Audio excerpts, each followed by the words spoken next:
The serenity of the Irish hills of South Central Michigan are awakened with the sound of race engines. 40 high-powered cars get set for 400 miles at Michigan International Speedway. Ernie Irvan thinks about his reversal of fortune that put him in victory lane last Sunday at Watkins Glen. After an apology to fellow drivers at Talladega, Irvan visited victory lane for the second time this season. Mark Martin has reversed his fortunes of earlier this year, accumulating most Winston Cup points in Charlotte. At the Glen, he suffered a setback on the last lap, spinning with third-place Davey Allison. But he came back to finish third. Allison, the winner here in June, finished ninth. Dale Earnhardt, the Winston Cup points leader, hopes to reverse his fortunes of last Sunday. He jumped a restart, and even a plea from car owner Richard Childress to NASCAR officials still resulted in 2 black flags. Dale finished 15th. Ricky Rudd picked up another 10 points on Dale in the battle for the Winston Cup with a runner-up finish at the Glen. Rudd comes here to Michigan hoping to close the gap even further. All 40 drivers wonder what their fortunes will be as the champion Sparkplug 400 is ready for the green flag.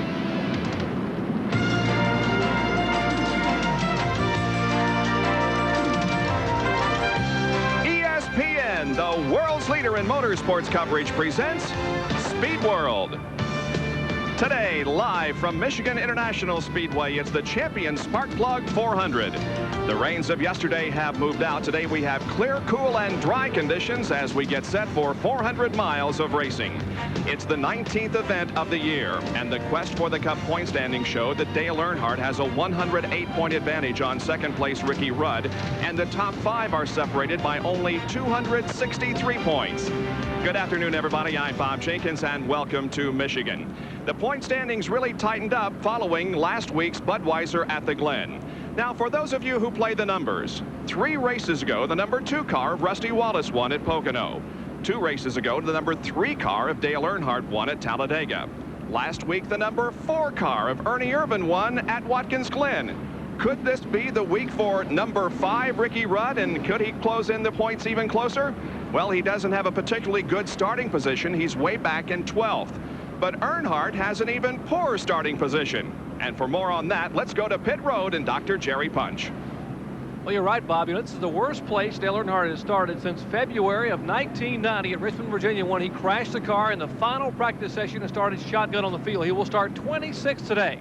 But his concerns are 2. He must win the war, which is the Winston Cup point battle. And after finishing 15th at Watkins Glen, he lost 52 points of the car, 2nd, 3rd, 4th, 5th, and 6th.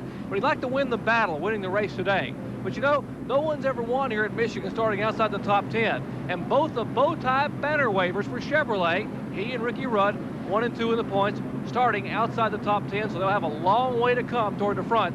It is a Ford feast up front because the Ford cars have run awfully well. Dale Earnhardt's got his work cut out for him. He's got a long way to move. Let's go to Benny Parsons. Jerry, it is going to be exciting watching Earnhardt come up through the field. But, Ned, when he gets to the front, 8 of the first 11 qualifiers are Fords. Well, you know, Benny, the Fords have done okay in qualifying this year. They've won 11 poles to 2 for Chevrolet. But Chevrolet has won 10 times this year, Ford only 4. But they're at a track where Fords have done well in the past in the win column. In the past 20 races here, they've won 10 times to 5 for Chevrolet. Boy, that helps to make this sport exciting, doesn't it? It sure does. And John Kernan, there's some crew members that's been on vacation for a couple of months. They go back to work today, right? Well, you're exactly right, Benny. The tire specialists have been pretty much sitting back, taking it easy. They've been watching the races, but that's going to change today because we're off the radial, back on the bias ply tire. Now, that again means that a critical factor will be the stagger. Stagger doesn't change in the radials, but these guys will have to be watching for that stagger today. The size of the tire, they'll be busy measuring the tires, checking the air pressure, trying to find the 4 perfect tires to match the setup for their driver. And they feel a little bit more like they're a part of a team because they can help their driver go to victory lane. And Bob, you better believe these guys are going to earn their money today. And each hoping their driver can claim the big prize here at Michigan. Let's check the Sears Die Hard lineup. On the pole is Alan Kowicki from Greenfield, Wisconsin in the Hooters Ford, number 7, qualifying at 173.431. Alongside Mark Martin in the Folgers Coffee Ford. He's from Batesville, Arkansas, drives car number 6. Row 2 consists of Davey Allison in the Texaco Havoline Ford, car number 28, and then Dawsonville, Georgia's Bill Elliott in the number 9 Coors Light Melling Ford. Going to row number 3, it's Ernie Irvan, last week's winner in the Kodak Film Chevrolet, car number 4, and alongside the Budweiser Baby Ruth Ford, car number 11, driven by Chevron New York's Jeff Bodine. Darrell Waltrip starts in 7th position, driving the Western Auto Chevy car number 17, and then Sterling Marlin in the Maxwell House Ford, car number 22, Sterling from Columbia, Tennessee. The 5th row is Rusty Wallace from St. Louis in the Miller Genuine Draft Pontiac car number 2, and Morgan Shepherd in the Motorcraft Ford car number 15. Morgan hails from Conover, North Carolina. Dale Jarrett starts in the 11th position inside row number 6 in the Citgo Ford car number 21, and to his outside is Ricky Rudd in the Tide Exxon Chevrolet car number 5. In the 7th row, it's Jimmy Spencer and Harry Gant. Row number 8 is Ted Musgrave and Chad Little. The 9th row, Hud Strickland and Ken Schrader. In row number 10, it's Derry Cope and Bobby Hillen.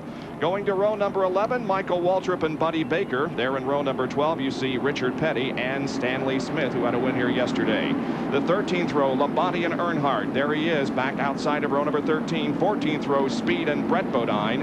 In row number 15, for this afternoon's race, it's Rick Wilson and Rick Mast. Row 16 consisting of Dick Trickle and Joe Ruttman driving a Chevy this weekend.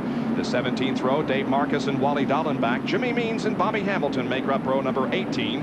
And the last 2 rows consist of Jim Sauter and Mike Chase. And in row number 20, it's H.B. Bailey and Bobby Labonte, car number 44. Michigan International Speedway. This is the final race on a super speedway that is a track over 2 miles in length. This is a 2-mile D-shaped configuration. The pole speed was 173.4 at a time of 41.515 seconds. We'll go 200 laps this afternoon. The field separated by only 1.3 seconds. Michigan International, it is a tri-oval. Now you can see that the main pits are located here on the main straightaway. The banking in the turns, it's 18 degrees down in turns number 1, 2, 3, and 4. The front straight has banking at 12 degrees, and the backstretch a banking of only 5 degrees. It's a very competitive racetrack. There is the bumper cam on Lake Speed's car as he begins to warm up the tires and get set for the competition here this afternoon. Dale Jarrett's front bumper now showing you the picture as he's lined up just behind Rusty Wallace in front of him, Morgan Shepherd to his right, and there is the view that Morgan Shepherd has in the Motorcraft Ford as he gets set to take the green flag and begin our competition here this afternoon. It is an absolutely gorgeous day. It's nice and cool. We don't have hardly any clouds in the sky, and the pace car is about to pull off the racetrack. 40 cars and drivers, and the house is full here this afternoon. Not a seat available anywhere. And the field comes down, accelerating, looking for the green flag. It is flying, and the champion Sparkplug 400 is on.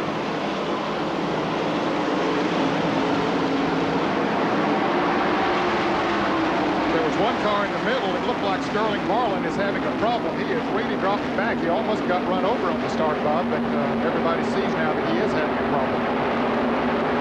And everybody through turns 1 and 2 okay, heading down the backstretch. Those up front are entering turn number 3 as we go inside Lake Speed's Phillips 66 in-car camera. Morgan Shepherd is on the move. He's on the low side of the racetrack as they head through turns 3 and 4 onto the tri-oval. They come to the stripe and they're side by side. Martin inside and Kowicki outside. Kowicki leads lap 1. That's always a matter of pride with race car drivers, is leading that first lap, especially if you're on the pole. And Alan Kowicki was able to do that. And Mark Martin looks like he's going to take the lead, especially when Davey Allison comes up behind him. Those two cars together hook up in a draft, and it looks like they might get by Kowicki. At least Martin does. Here comes Davey Allison to second position. Now he pulls alongside of Alan Kowicki, but Kowicki will not give up the battle as he goes to second now. Ernie Irvan comes into 4th spot, completing lap 2.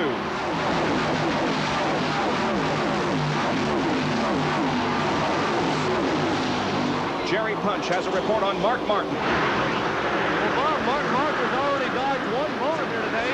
Just moments ago, before they gave him the start off pit road, he had an equalized right front tire, so they had to come up and change the right front tire on pit road, and therefore he would have had to pit about lap 3 or 4 anyway for the vibration, so already been pretty lucky here at Michigan. Bob, I mentioned Sterling Marlin had a little bit of a problem on the start. He didn't drop too far back. He's backed up to running speed now. He perhaps missed the gear on the start, but he's running okay now. Mark Martin leading. Look at Rusty Wallace moving around Darrell Waltrip and bringing Bill Elliott with him. Or Bill Elliott's trying to come with him. Bill's now be in trouble. Those guys on the outside up in the groove.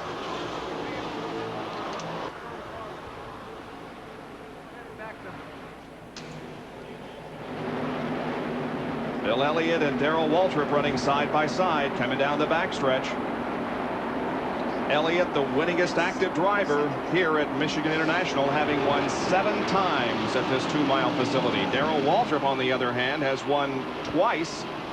Here comes Ricky Rudd moving up to the outside of Morgan Shepherd.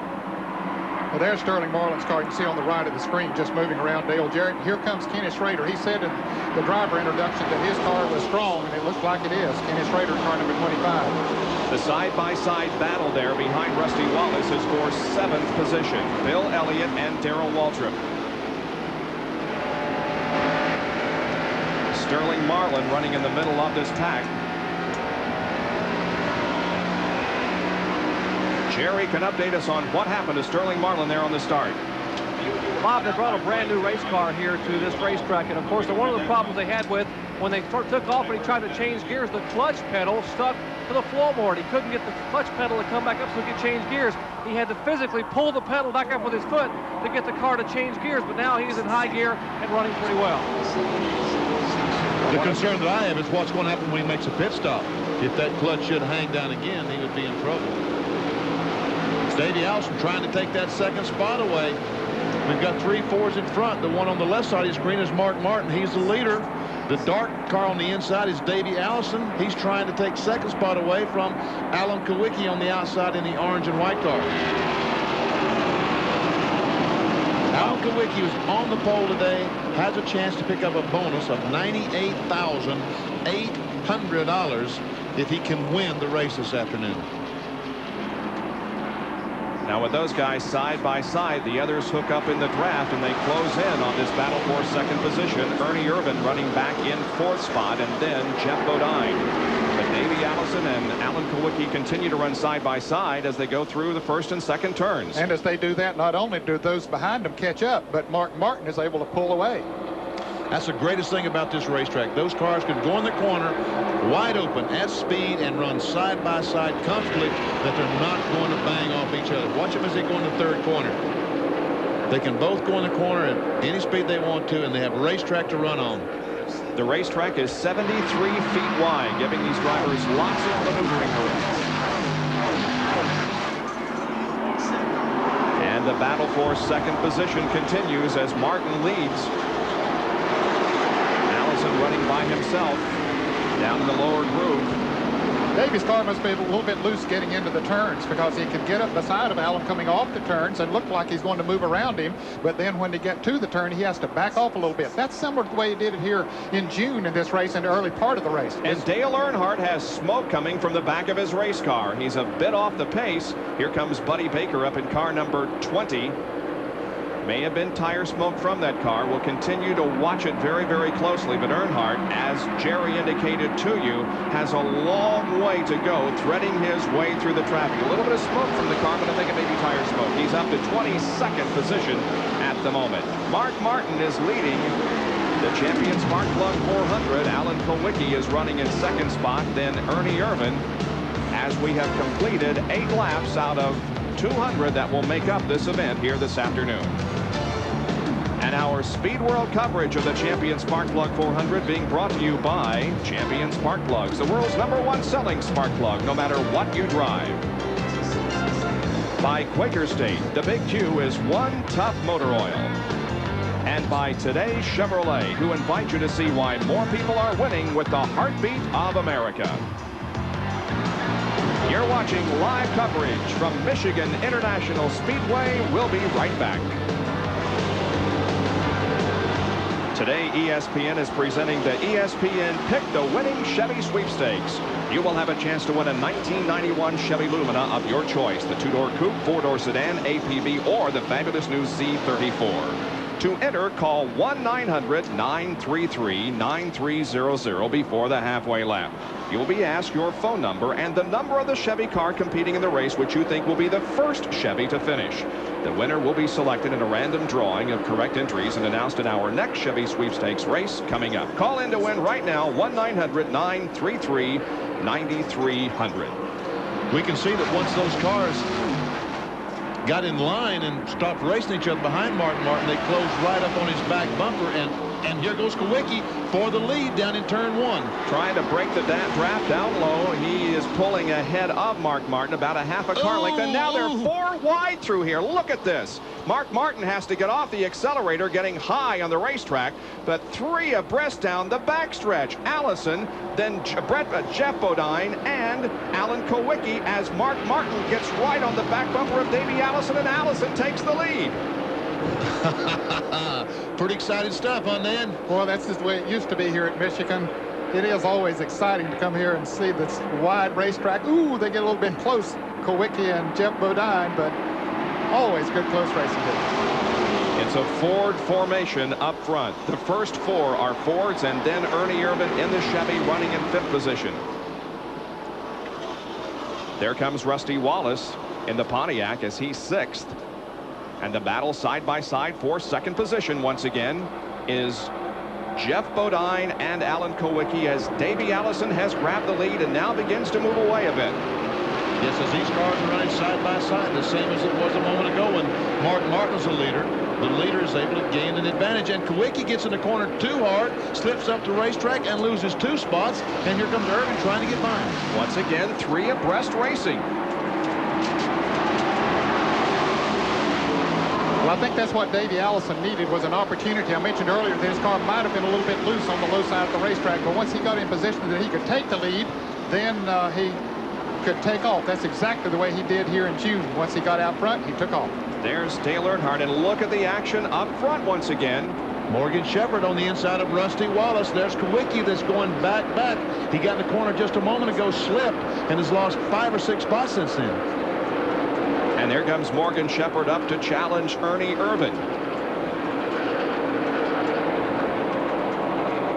Now, Dale Earnhardt, as we indicated, there was a little bit of smoke seen from that car. Jerry Punch has a report on that situation. And Bob, just a moment ago, Earnhardt nearly tagged the wall. The car went all the way across the racetrack. Let's find out from Richard Childers. Richard, the car appears to be smoking just a little bit. What's the problem? Well, we think it's tire smoke because the car's been real loose ever since the start. We're going to try to get him in here and tighten him back up. Well, again, it's about 10 or 12 degrees warmer today than it was yesterday, and the cars, a lot of them complaining of being awfully loose. Earnhardt among that bunch. Bob? Dale is currently up into 20th position after starting 26th. I expect we'll see a lot of drivers that'll call for some help when they make that first pit stop. The sun is shining here today. Really, on Friday, it was overcast, and then, it was not a real sunshiny day like it is today. And yesterday, it was cool and cloudy all day with rain. And now that they're out here running totally in the sunshine, the track will be looser, and I expect there are a lot of race cars that'll be loose today. We just saw Stanley Smith in the green and black car, the Interstate Battery car, down on the inside. He won the ARCA race here yesterday, 200-miler, and his wife in the hospital. We want to say hello to her today. And he just made a pit stop, Ben. He had a throttle sticking on his Buick, so he had to make a pit stop. He's back out now running. Inside Lake Speed's car, the Phillips 66 in-car camera. That's Rick Wilson, the Snickers Buick, directly in front of Lake Speed. There's Joe Ruttman, the Dinner Bell car, up in front of Rick Wilson. Dick Trickle has already come in for a 4-tire change on Team 3 Pontiac. And Hut Strickland is a little bit off the pace going into turn 1. He was a real factor here in June, had his best finish ever in 2nd place. Alan Kawicki and Bill Elliott are running together on the track. That's 7th and 8th position. Well, I'm going to take that back on Hut Strickland. I just saw him on the low side of the racetrack, but what he was doing was making a pass. He's doing okay, so fans of Hut Strickland don't get upset there. He's moving along okay. Now, we watch these cars as they come off the racetrack. They're down in that dark part of the racetrack. but Dale Earnhardt is not. Here he is. Now let's follow him if we can down through the first and second corner, and he's fighting a loose race car. Jerry Punch just told us that the car is loose. Now what you're going to do is go up in green racetrack where nobody has been before, trying to grip. See that gray racetrack, Earnhardt? Oh, he's relaying a whole new streak up there. I mean, there's nobody, and we see him smoke that right rear tire as he comes through the corner. That means the car is loose, but he's up there where no one else is running, getting that green racetrack. Morgan Shepherd is making a bid as we jump inside his Motorcraft Ford. Yeah, trying to move around Ernie Irvin. Now, I'll bet that that's one car, the 15 car of Bud Moore, that was set up a little bit tight today, and that's probably working well for him. They normally like to set the car up pretty tight, and I think that's an advantage for him right now. This is the battle for fourth position, Morgan Shepherd and Ernie Irvin. We might mention that, yes, it is a totally green racetrack because after yesterday's ARCA race that itself was interrupted by rain, we had a downpour that completely washed the surface free of any rubber that had been built up all weekend. So it's a green racetrack that they race on here today. Our Igloo in-car camera showing you the pictures there momentarily from Morgan Shepherd as he now continues to battle with Ernie Irvin. Puts the Ford slightly ahead of the Chevy as they hit the stripe, but Ernie Irvin battles right back, and Morgan will fall in behind him. Yeah, on the straightaway, Ernie is able to pull him just a little bit. Now you can see Morgan really drive deep into the turns, and he has the advantage going into the turns and through the turn, but once they hit a straightaway, Ernie is able to pull back, but maybe not this time. Now this time Morgan was able to clear him in the corner, pulled ahead of the Chevrolet, the Kodak Chevrolet. So Morgan Shepherd running a different line than anybody else. He's running right on the bottom. See how much lower he is than anyone else. As Ned said, car is tight enough. He can run down there, but not too tight that the right front slides across the racetrack. Davey Allison leads, and Jeff Bodine running in second. There are third, fourth, and fifth. Mark Martin, Morgan Shepherd, and Ernie Irvin. 20 laps completed here in the Champion Spark Plug 400 at Michigan International Speedway. We'll be back in just a moment.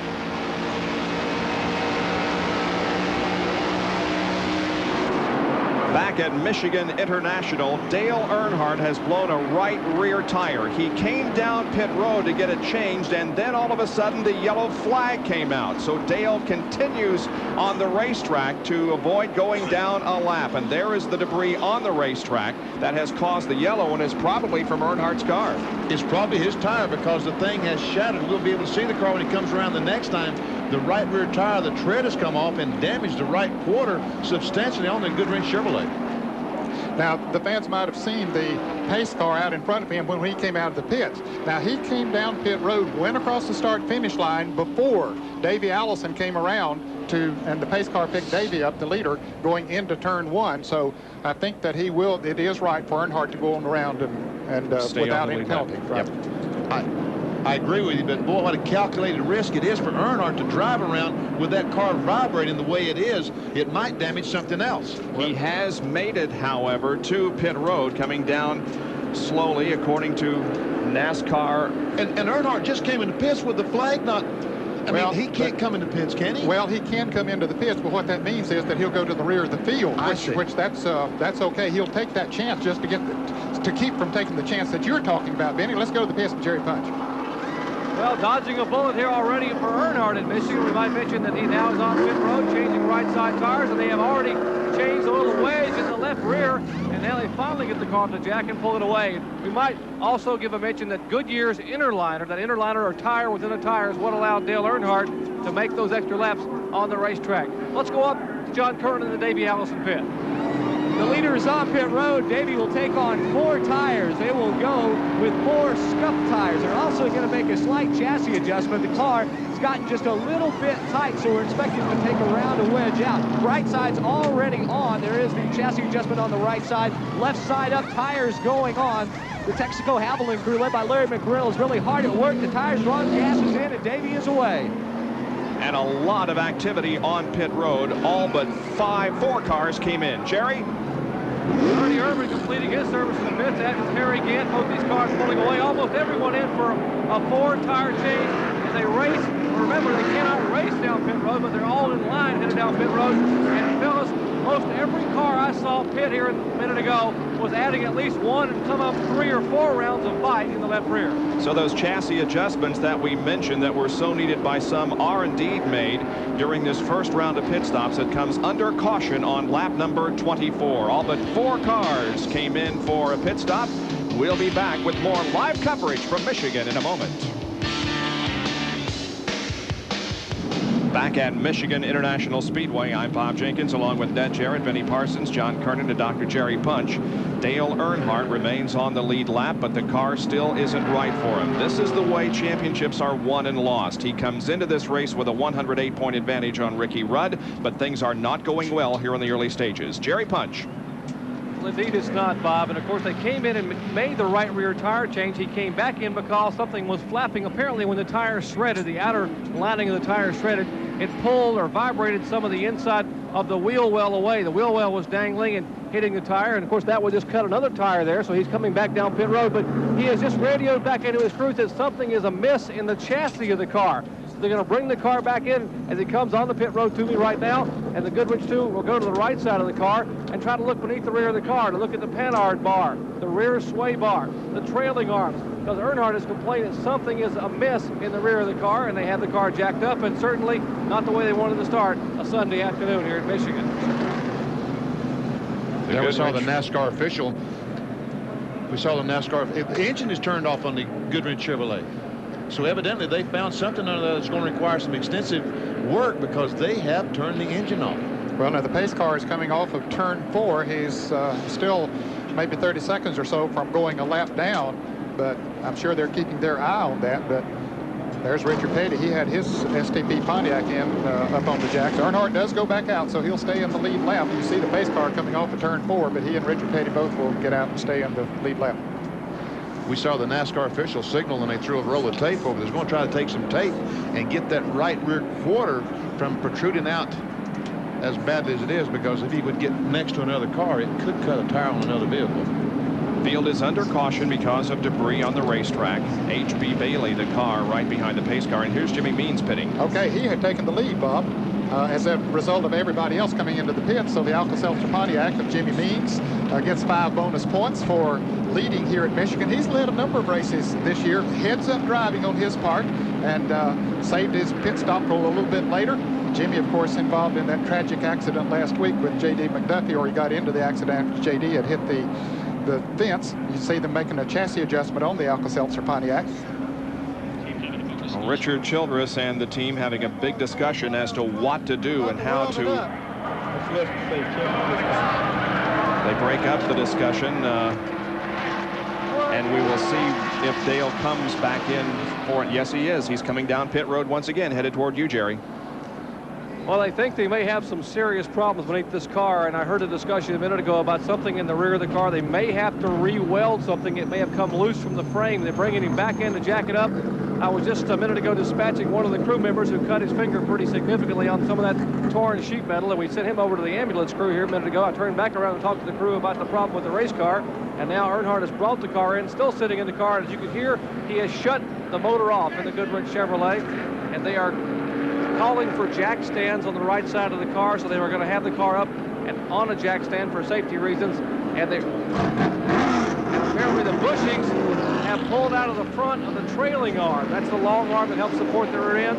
The bushings have been pulled completely out of the front of the trailing arm, which will mean the car will have to come around and come behind pit wall, be put up on jack stands, and have some welding done. So it's going to be a long day, and once again, he's going to lose valuable points in that pursuit of the Winston Cup title. Well, one thing going in Dale's favor, the yellow remains out because there is a safety vehicle over in turn 1 sweeping debris from it.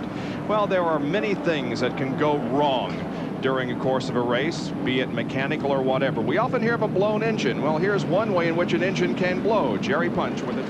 And long straightaways like Michigan are enemies of valve springs. At the end of this long straightaway, if the wind is blowing down the front straightaway, you can break a valve spring easily at this racetrack. There we see Earnhardt. He didn't break a valve spring. That's right. It isn't the problem with Dale Earnhardt. They're going to work on the rear end of the race car, but he has pulled behind the wall, and so will now go a lap down at least as they try to make repairs on the GM Goodwrench Chevrolet. Back in a moment at Michigan.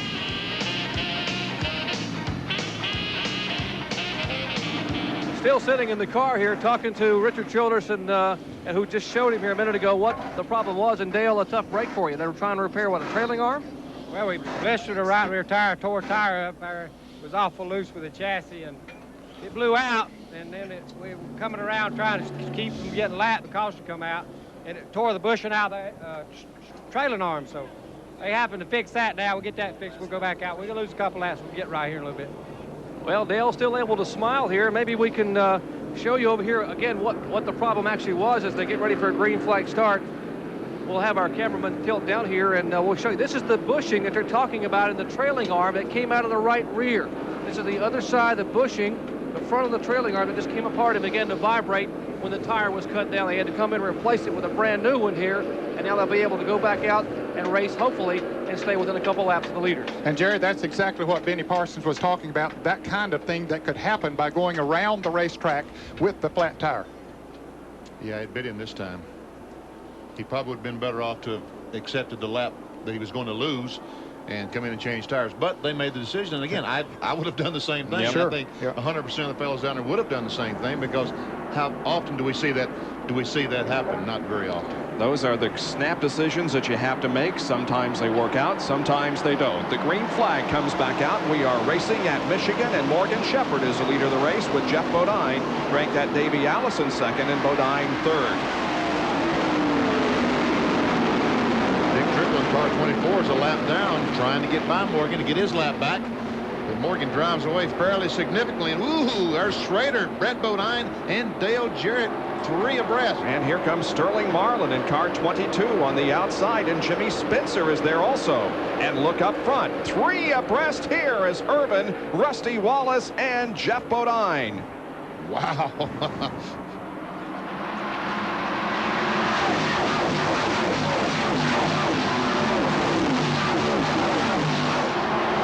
Look at this. Darrell Waltrip is on the inside of his brother. Well, what was he, 5 abreast, Ned? They were 5 abreast down through there, and Michael came way down on his brother, who had to take to the apron of the racetrack to make it 5 wide. Dale Jarrett is thanking the Lord that he's looking at his rearview mirror. This miss, almost. Was that Spencer that got sideways? Looked like Jimmy Spencer got sideways and almost ran into someone. Schrader pushed the button and said, "Let me get out of this mess." Up front, meanwhile, it is Martin, Irvin, and Bill Elliott.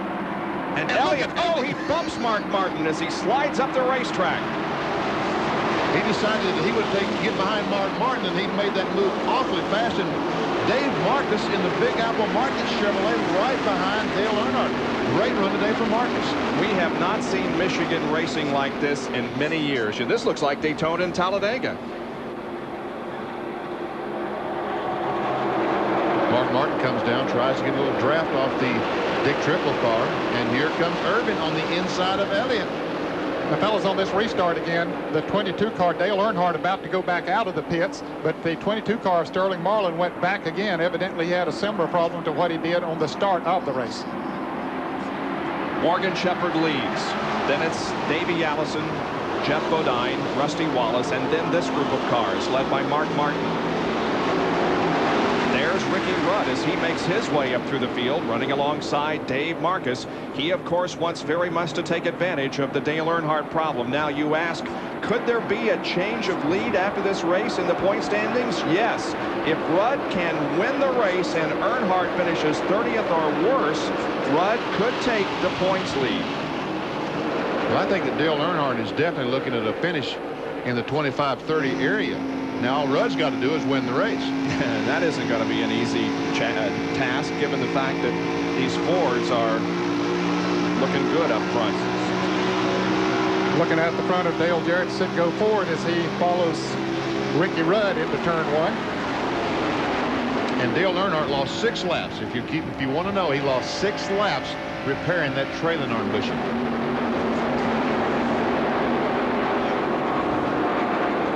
Rudd moving down to race alongside Dick Trickle in the Team 3 car, which announced earlier this week officially that Kenny Wallace will have the seat in this machine all of next year. Well, Dale Jarrett doesn't know which one to follow. Surely he's not going to try to go between them. Don't do that, Dale.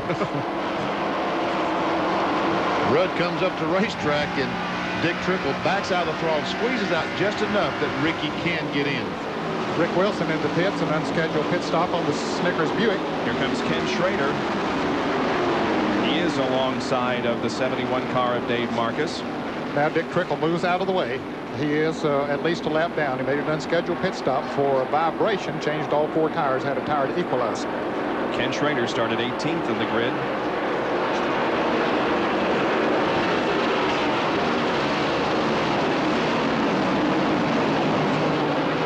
Schrader, his car handling well on the bottom of the racetrack. Looks like Ernie Irvin is too, as he's below Mark Martin.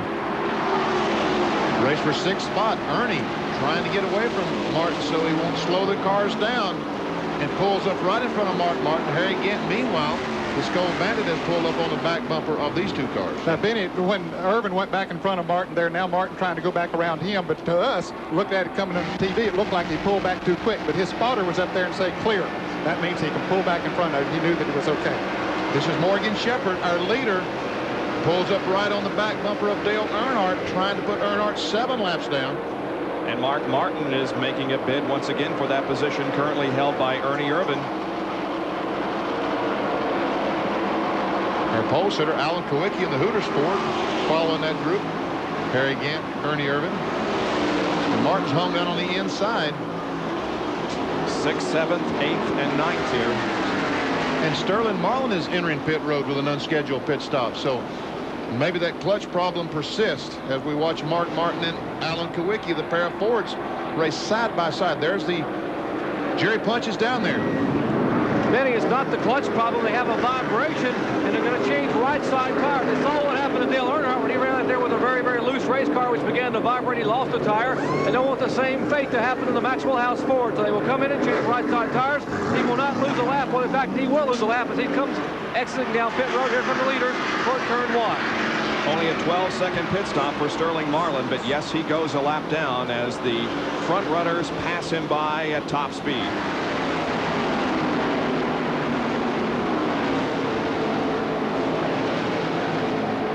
Mark Martin. Ooh, boy, he about went up there too quick. His spotter didn't say clear, I'll bet. He thought he was clear. That looked like the old slide job in dirt racing. We are 38 laps into this race, and at this point, all 40 cars are still running. Richard Pettit just made an unscheduled pit stop in the STP Pontiac.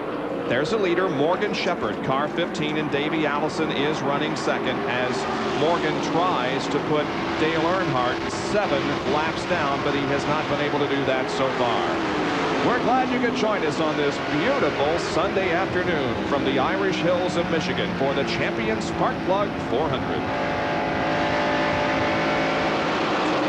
We are back at Michigan, and there is a new leader. Davey Allison in car number 28 has grabbed the lead away from Morgan Shepherd. And Dale Earnhardt is down there on the low groove trying to keep himself 6 laps down and not 7. He's running good now, yeah. Bob. Car appears to be running much better. Again, he's 6 laps down after a tire created some problems at the rear end of the race car.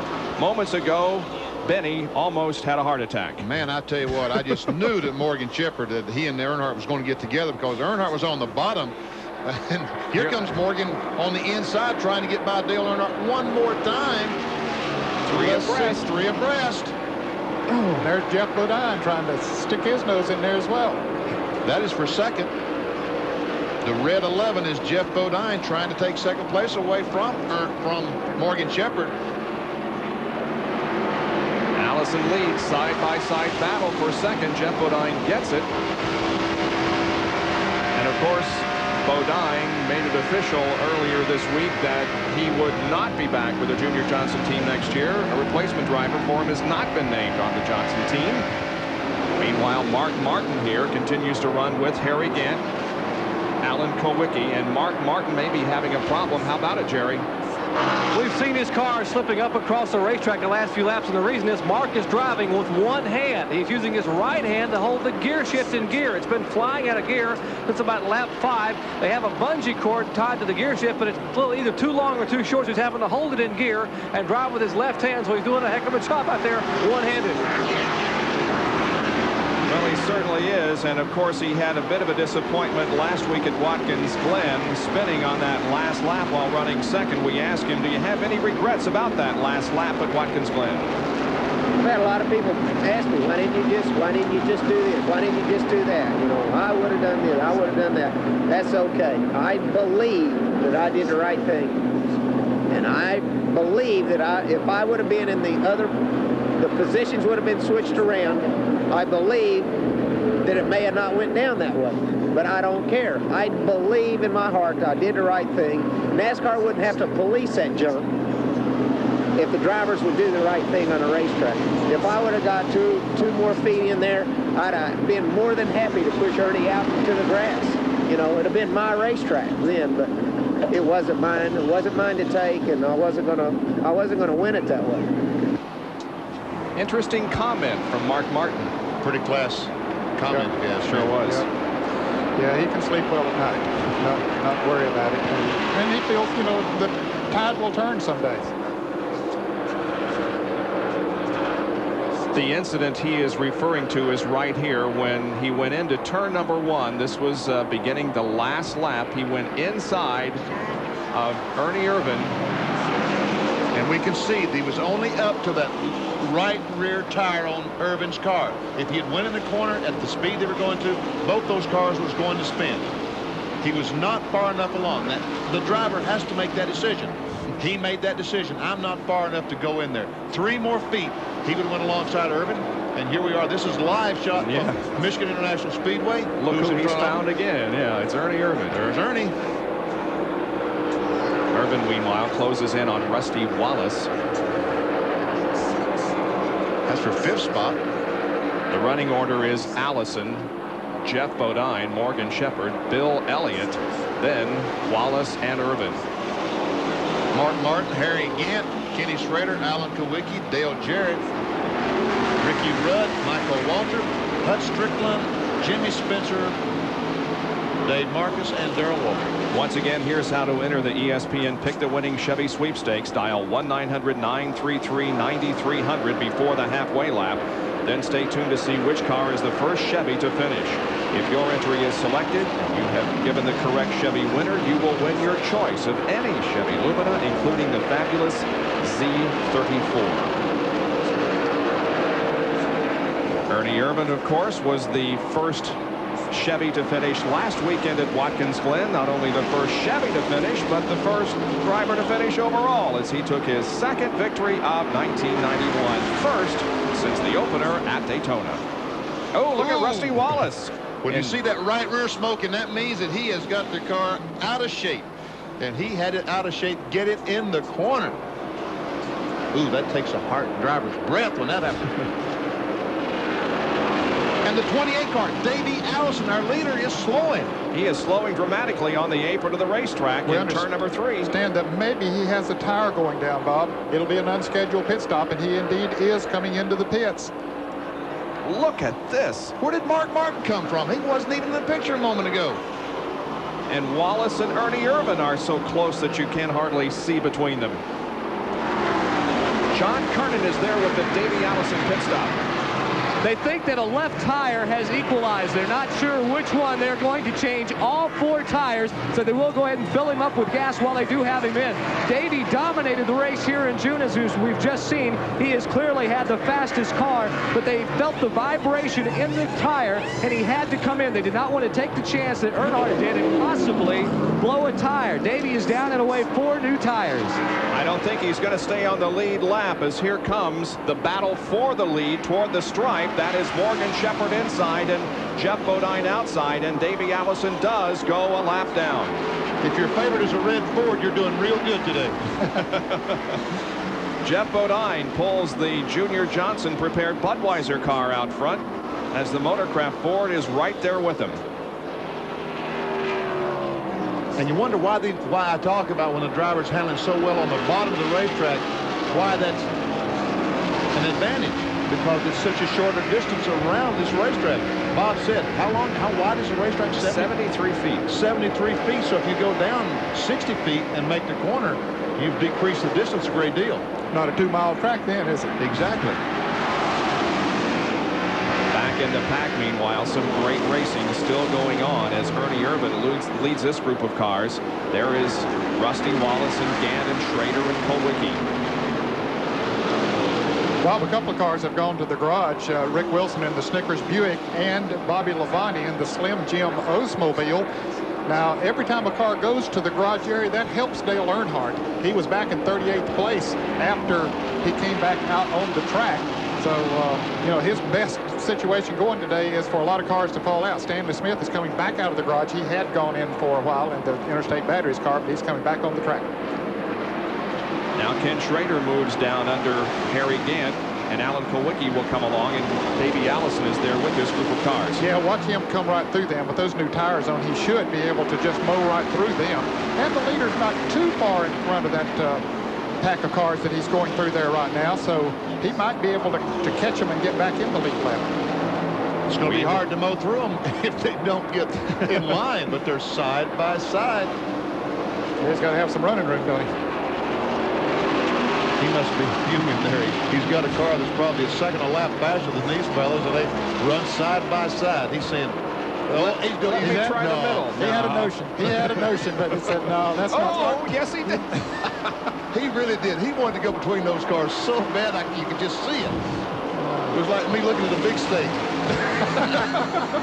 That's the best out of it. I'm glad you admit it, though. That's We'll keep an eye on the racing here at Michigan International while we take another break. There goes Davey, finally getting around Ken Schrader, and now he should be able to mow through those cars that we talked about earlier. We'll be back in just a moment to the champion Spark Plug 400. Well, going to break, we showed you 6 through 10. Thought you might want to be informed as who's running 1 through 5. So here they are. Jeff Bodine is the leader of the race, followed by Morgan Shepherd, then Bill Elliott, Mark Martin, and Ernie Irvan. And 6 through 10, Rusty Wallace, then Schrader, Gant, Kulwicki, and Dale Jarrett running in 10th position. Already a fourth of this race has been completed. Look at this windshield and how dirty it is. This is Lake Speed's. I tell you what, he must have been following someone losing some oil or something, because this is unusually dirty. This is terrible. Now Davey Allison, as we indicated when we went to break, would be slicing through the traffic, and indeed he is. Now he has 4 new tires, but is a lap down to the field. And we see when he goes around on the bottom of the racetrack, you see what kind of an advantage he has on the Earnhardt car that's running on the outside. That's what I was referring to a moment ago.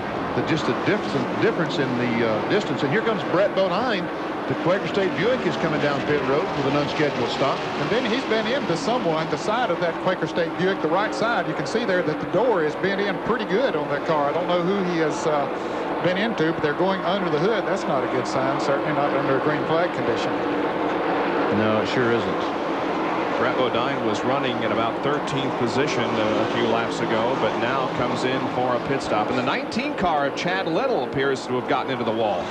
And we can see that we saw a little bit of a smoke coming off the car. I would imagine that he's knocked some sheet metal in against the tire, and it's rubbing the quarter panel or right front fender. So he needs to come in and get that sheet metal away from that tire.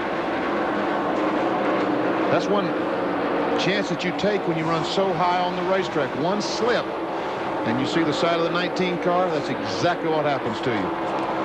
Well, while they go to work on the number 19 Tyson car driven by Chad Little, we'll go back to the racetrack and show you that Jeff Bodine is stretching out his advantage on second place Morgan Shepherd, while Bill Elliott now runs third, followed by Mark Martin and Ernie Irvan. And Rick Wilson in the Snickers Buick is coming back on the racetrack. That's one that Ned mentioned just a few minutes ago, was behind the wall, but put him back onto the racetrack. This is by far the best run that Jeff Bodine has had this year. And it's an amazing thing, because you think that emotionally that the team would be disturbed. But I would think that Jeff, after having driven for Junior for the last couple of years, would very much like to give Junior a win before he steps out of this car. You're exactly right. Not only for Junior, but for Jeff as well. The racing has calmed down just a little after the first 60 laps were virtually run side by side.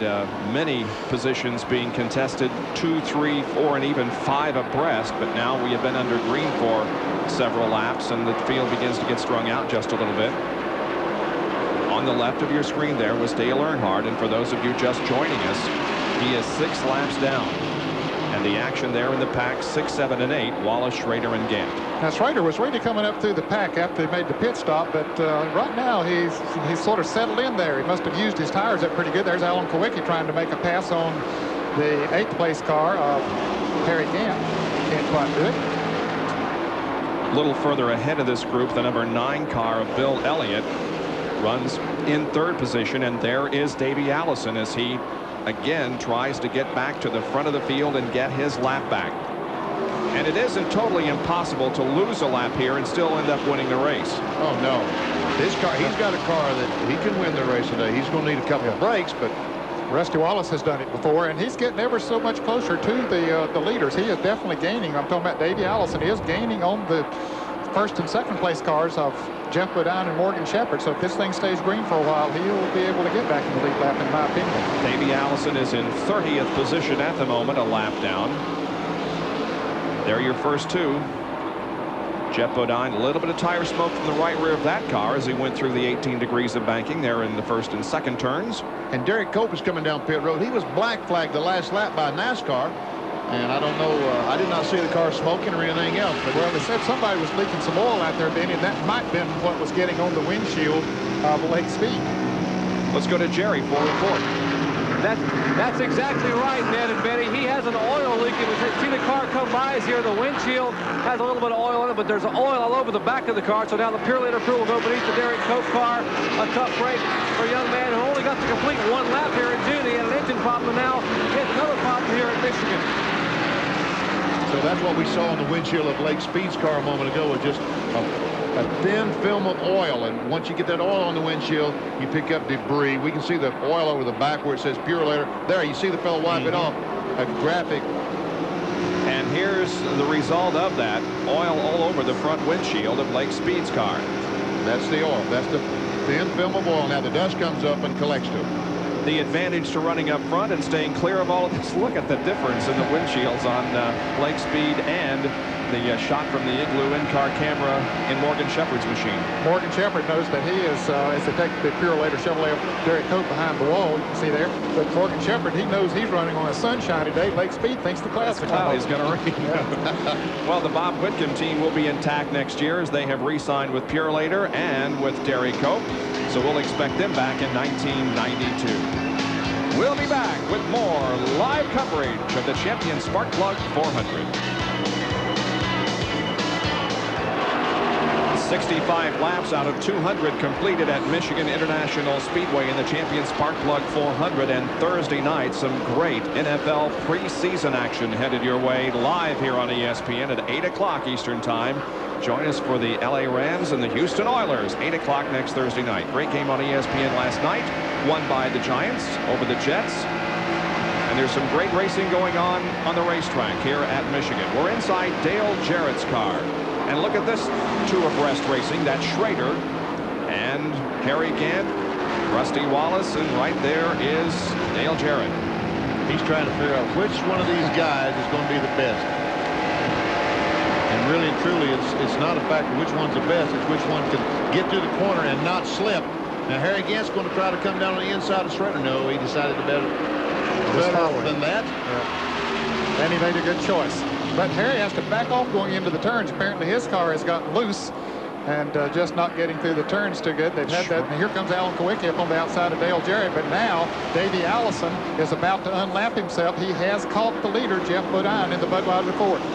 Look at Harry Gant going from inside to outside. And Kulwicki has caught this bunch of cars. And Schrader's on the outside. And Davey Allison is about to get his lap back. We mentioned his slicing through the traffic. He is about to complete the cut here if he can get around Jeff Bodine and get back on the lead lap. And the number 28 Haviland Ford not able to yet as Jeff Bodine keeps him back there. But he's going that short way around the bottom side of the racetrack. And one reason he can do that is he stopped he has about 20 laps less on his tires than the other fellows do. And Rusty Wallace almost got into Schrader a lap ago. Look at this. Boy, they did get close together up there high on the racetrack. And Harry Gantz diving for the grass. I know it's safe down there. Get me out of here. Pit stops will be coming up here very shortly, fellas. Average speed of the race, 139.5 miles an hour. We've had one caution period for debris on the racetrack caused when Dale Earnhardt's right rear is shredded, putting him 6 laps down. And Dave Martins leaves the pit road after having a great run so far. Here Allison. comes Davey way down the inside. That's Mike Chase in the Copenhagen car, A.J. Foyt's car. Yep, carrying number 14. And there comes our leader, Jeff Bodine. I tell you what, these first 2 guys, I don't think any 2 guys can have a better run needs a better run than these first 2 guys, Jeff Bodine and Morgan Shepherd. They have both been struggling this year. You know, there are 6 drivers who won last year who have not won this year, and one of them is Jeff Bodine. The other 5 are Kulwicki, Shepherd, Martin, Cope, and Bodine. And the 6th car, we understand, is going to be coming in next time for a pit stop. We're riding with Morgan Shepherd, second place car. Watching for Mark Martin. Indeed, he does drop down off the 18 degrees of banking and heads down pit road.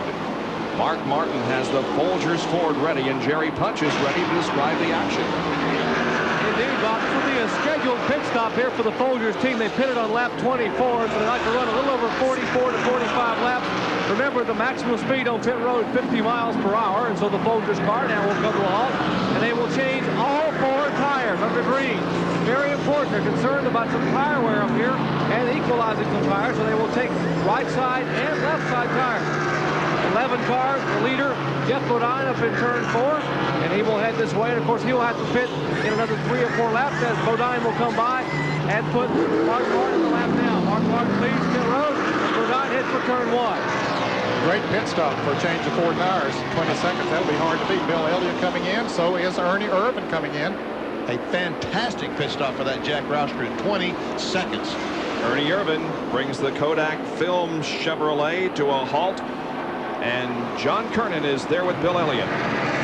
It looks to be just a 2-tire change as they go right sides, but an adjustment, a chassis adjustment by Ernie Elliott on the left rear. And Bill Elliott is away. A lot of activity going up and down pit road.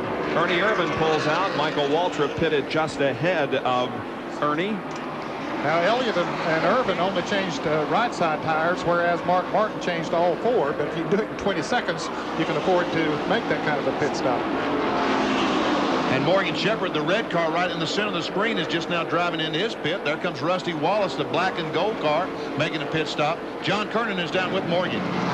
They look over the left side tires. Apparently, they're going to go for a 2-tire change. Right side's already going on, waiting for the gasoline to go in. Morgan sitting here, finally a full tank. He's away down pit road to Jerry Punch. And the man who's won here twice before, Rusty Wallace, gets in. He will get all 4 tires on the Roger Penske Miller Genuine Draft car. A little bit of trouble with the left front. Now they get the tire back on. Well, a 4-tire change for Rusty Wallace, and they will take the time. Now he's off the jack and away. A winner here in Michigan in 1988 and 1989. Rusty Wallace pulls back out onto the racetrack just ahead of Hut Strickland, and John Kernan is there as Alan Kulwicki comes in. Well, our pole sitter brings it down slowly. Again, 50 miles an hour. He brings it in close. They will make a chassis adjustment on the left side. 2 tires. Once again, they're beating up the spoiler. Get just a little more downforce on the rear end of the car. Kulwicki revving the engine. First can of gas in. The tires are on. Lug nuts are tight. Waiting. They clean off the front grille. Allen is away. And Jeff Bodine is coming in. Let's go to Jerry Punch. And a man who has led many times but never won here in Michigan, Jeff Bodine, will bring the Budweiser-sponsored Ford down pit road. Tim Brewer and the rest of the Junior Johnson crew await the arrival of Jeff Bodine. Now, Bodine pitted on lap 24. That means he has now run 50 laps under green, getting pretty good fuel mileage. He brings the car to a halt, and just like Mark Martin and Rusty Wallace, he will change all 4 tires. They have taken the lug nuts off the left side, cleaned the windshield, and the Budweiser crew hustling now. They saw a great pit stop by Steve Beal. Robert Pemberton is pitting up pit road a minute ago, about 20 seconds and a half for 4 tires. They had the left side tires going on, and Ricky Rudd comes down pit road in the Tide Chevrolet. He did for his pit stop. The left side tires are on, and the Budweiser Ford moves back to turn 1. Here comes Rudd. He pulls out of the pits. They had trouble there on the left front of Jeff's car, resulting in a slower pit stop than Mark Martin's 22nd. Took about 25 to replace all 4 tires on Jeff Bodine's car. Ricky Rudd, who finished 8th here in the June race, comes back out onto the racetrack. Darrell Waltrip comes in as Terry Labonte goes out. We see Darrell Waltrip coming in. He's one of the fellows that gets great fuel mileage. Now, as soon as Harry Gant makes his pit stop, we'll know that all pit stops have been completed. And Kenny Schrader now. It'll be a race to see which one can go the farthest. Yeah, that's right. I forgot about Schrader. Here comes Harry Gant. He decides to come in, and you're right, Ned. Schrader stays on the racetrack, and Gant's coming down in the pits. Harry Gant makes his way slowly toward pit road as Darrell Waltrip at the bottom of your screen has completed the work on his car and pulls out. So Harry Gant comes in. Ken Schrader has yet to make a pit stop, and so he is the leader at the moment of the Champion Spark Plug 400 with 76 laps completed. We'll be right back. Back live at Michigan International Speedway in the Champion Spark Plug 400 Winston Cup race. 78 laps are completed, and Ken Schrader in car number 25 is the leader of the race, but will need a pit stop very, very soon, probably within the next 2 laps. They must be generating fuel on that car. He just runs forever, ever, and never stops for gas. The other leaned out. There we see the Budweiser Ford. We're looking out of the back of, what's this, Morgan Shepherd's car? Dale Jarrett. Dale Jarrett's Right there beside Sitco car. Lake Speed. And now inside Lake Speed's car, Phillips 66 in-car camera providing the shots there. That's Jarrett to the left. And Jarrett beat Jeff Bodine out of the pits, but he only changed 2 tires. He made a 13-second pit stop, and now the leader finally comes in. Schrader comes in, and Jerry Punch is going to be right there. And you know, the reputation for this car getting good gas mileage precedes it. In fact, some of the other teams were asking Kenny Schrader, said, hey, it's only a 400-mile race day. Are you going to have to stop for fuel? You know, so he's run roughly 55 laps. In fact, Richard Bruce said they may be able to make it as much as 60 or 61 laps between fuel stops. And that's what gave Schrader a good shot at having a finish here back in June. And now he brings the Kodiak Chevrolet to a halt, and they will change right side tires only. No 4-tire change here for the Kodiak Chevrolet team. Right side tires going on. They fill it up with fuel, and they're holding to get all the fuel in. Now each car is out of the way. Pretty good pit stop. 14-second pit stop for Ken Schrader. So that puts, at the moment, Davey Allison in the lead. But remember, he is way off sequence as far as pit stops are concerned, and he will need a pit stop in probably 10 or so laps. I would dare say that that's probably correct. He stopped about 30 or 40 laps ago, so. Well, he stopped on lap 49, and we're at 80 now, so you're right, Ben. It was 31 laps ago, so he will have another pit stop coming up, perhaps in 15 laps. And their second and third, Bill Elliott and the number 15 car of Morgan Shepherd. And the reason that they're in front ahead of Jeff Bodine is they changed 2 tires. Getting closer to the halfway point. Call now to enter the ESPN Pick the Winning Chevy Sweepstakes. Call 1-900-933-9300 before the halfway lap. If your entry is selected and you have given the correct Chevy winner, you can win a new Chevy Lumina Z34. Stay tuned to see which car is the first Chevy to finish. And we are now 19 laps away from the halfway point. We've completed 81 circuits. 100 the halfway mark of the Champion Spark Plug 400. This is inside the Igloo, inside Morgan Shepherd's car, or Igloo in car. I can't say those words. Help me, Bob. Come on. Davey Allison continues to hang on the lead, but will be pitting before too much longer. Second and third right here, Bill Elliott and Morgan Shepherd. Take another break and be back with more of our live coverage in just a moment. Stop number 19 on the Winston Cup Trail for 1991. Davey Allison, our leader. And here is the battle for second position. Bill Elliott, car 9, and Morgan Shepherd in 15. Shepherd moves inside. They head for turn number 3. That's Sterling Marlin there on the low side also. And Shepherd backs off. Elliott hangs on to second. Boy, Bill Elliott used Sterling Marlin to his advantage that time. He kept low on the racetrack, pulled right up, and made Morgan run in there and back off. Helmet cam. That helmet, the camera is mounted on Morgan Shepherd's helmet as he goes down the front straightaway. This is going in turn 1. He ought to get swimmy headed, bouncing around like that. Look at him work on that steering wheel back and forth. Because he only got one glove on. He's got a glove on the left and not on the right. I don't understand that. This is down the back straightaway. We can see that there's no real turning effort there. He's going in turn 3. Ricky Rudd is in. This is an unscheduled pit stop, right, Jerry? Indeed it is. Ricky just called a minute ago, and the crew jumped up on the wall, and they will change all 4 tires. Now, I have not heard anything on the radio.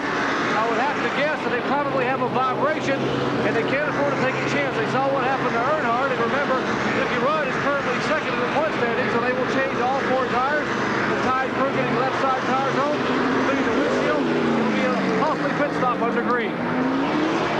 22.6 seconds on the pit stop by Ricky Rudd. Richard Childers has to be rubbing his hands with glee down there because this is going to put Rudd out of sequence in a lap down. You got to take advantage of situations when they come your way, and Rudd had a situation earlier when Dale Earnhardt had his problem.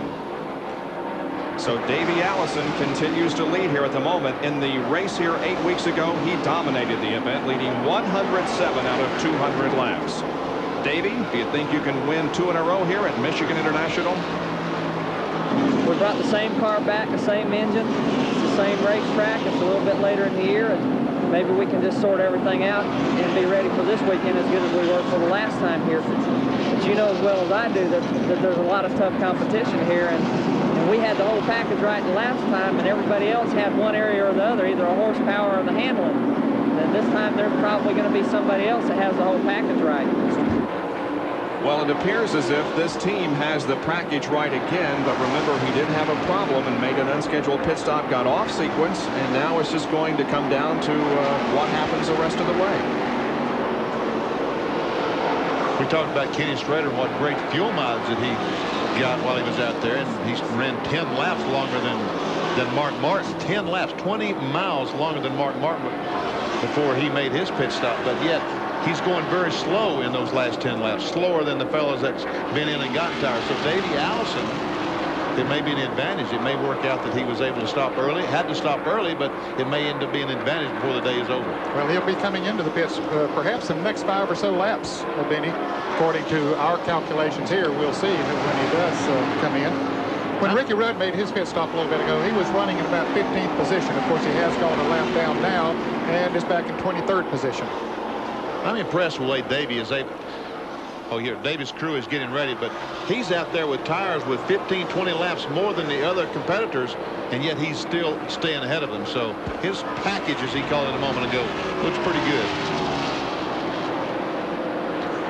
15 cars are on the lead lap as we approach the halfway point. This will complete lap number 91 for Davey. And he's coming in. Yep.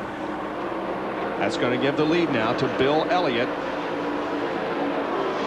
And we'll go to John Kernan as Allison rolls toward his pit.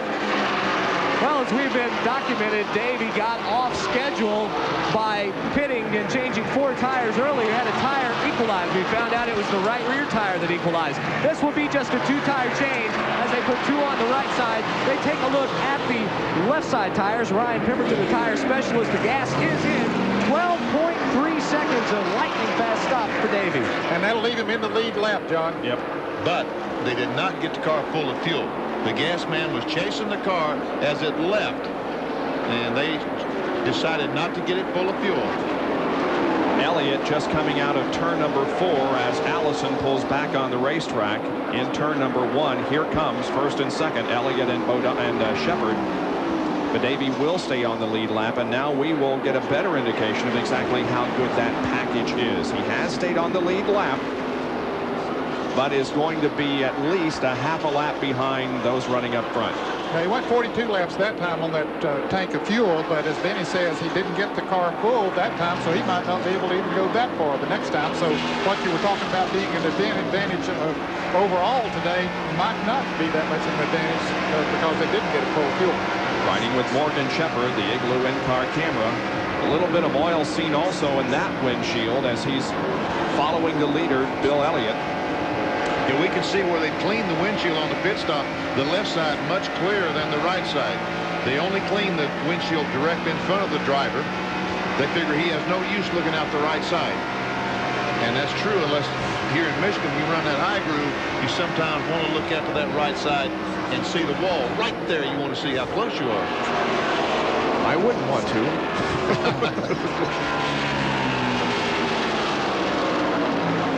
There's the helmet cam once again as we see Morgan fight the car through the third and fourth turns. Remember, he's on 18 degrees of banking here. Look at him, saw that wheel. Man, he is really, you're making the car, you got to make it go left. You jerk it, it's got to go left.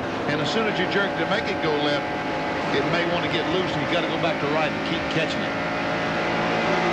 You don't think race drivers are athletes? Put your arms up and do that for 200 laps. And again, when we watch that car going around the corner from a camera up on top of the roof, we can't see the car bobbling. That's because Morgan Shepherd feels it before it starts to slide. He feels it getting loose, and he corrects before the car ever makes a bobble. And that's what experience, that's why we talk about the experience being such a factor. That's what you learn after 5 or 6 years driving these things. See how smooth it looks, Bob? Yep, he's running a much lower line than Elliott is, but it appears from this vantage point as a very smooth surface. It looks like, looking at it that way, it looks like even you could do it. I wouldn't go so far as to say that. I guarantee you one thing, I'm not going to try. Elliott leads. Morgan Shepherd is second. Ernie Irvin is third. Mark Martin fourth. And the number 11 car of Jeff Bodine is fifth here at Michigan.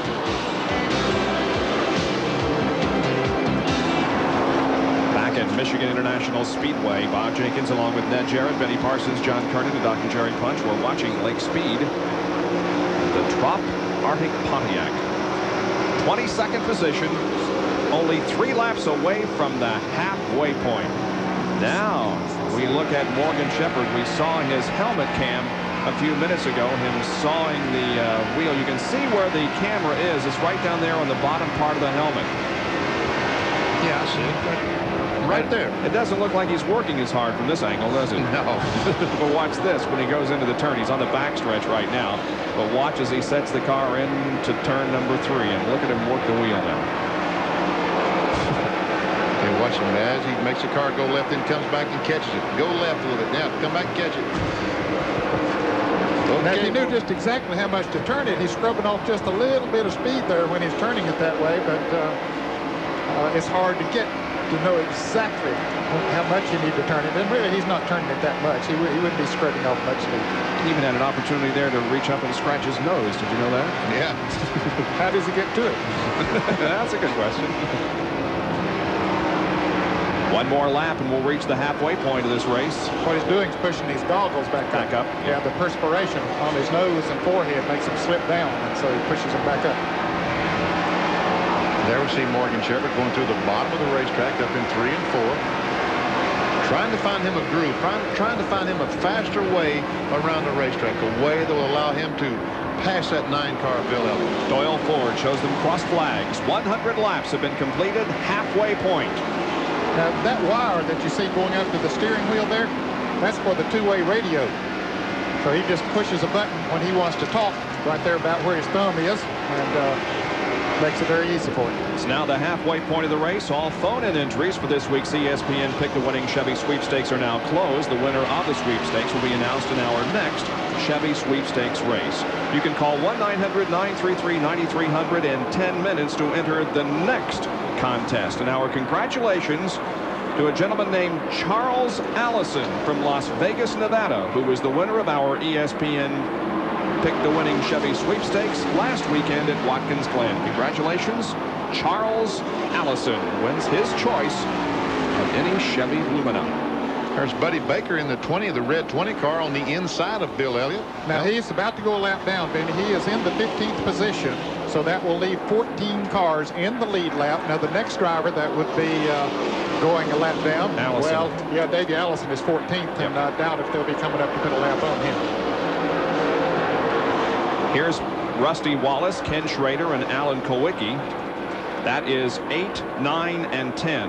8th, 9th, and 10th position. Rusty Wallace, of course, there on the left in the Miller Genuine Draft Pontiac. A team owned by Roger Penske, who owns this racetrack and is here this weekend. And now Schrader gets that Chevy up high on the racetrack, and Alan Kulwicki sneaks underneath. And here comes Schrader trying to get back on the inside. No, he decides he'll follow Kulwicki and see if they can hook up together and run a little bit faster. Kulwicki moves to 9th, Schrader back to 10th position. The leader of the race is Bill Elliott, who is looking for his 8th victory here at Michigan International. He is the leader among active drivers in wins here at this 2-mile super speedway. 104 of 200 laps completed here at Michigan. It's Bill Elliott, Morgan Shepherd, Mark Martin, Ernie Irvan, and Jeff Bodine, the top 5 in the champion Spark Plug 400. Our live Speed World coverage of this race is being brought to you by Pontiac and your local Pontiac dealer. We build excitement. And by Budweiser, the king of beers, with that clean, crisp, cold taste. Nothing beats a Bud.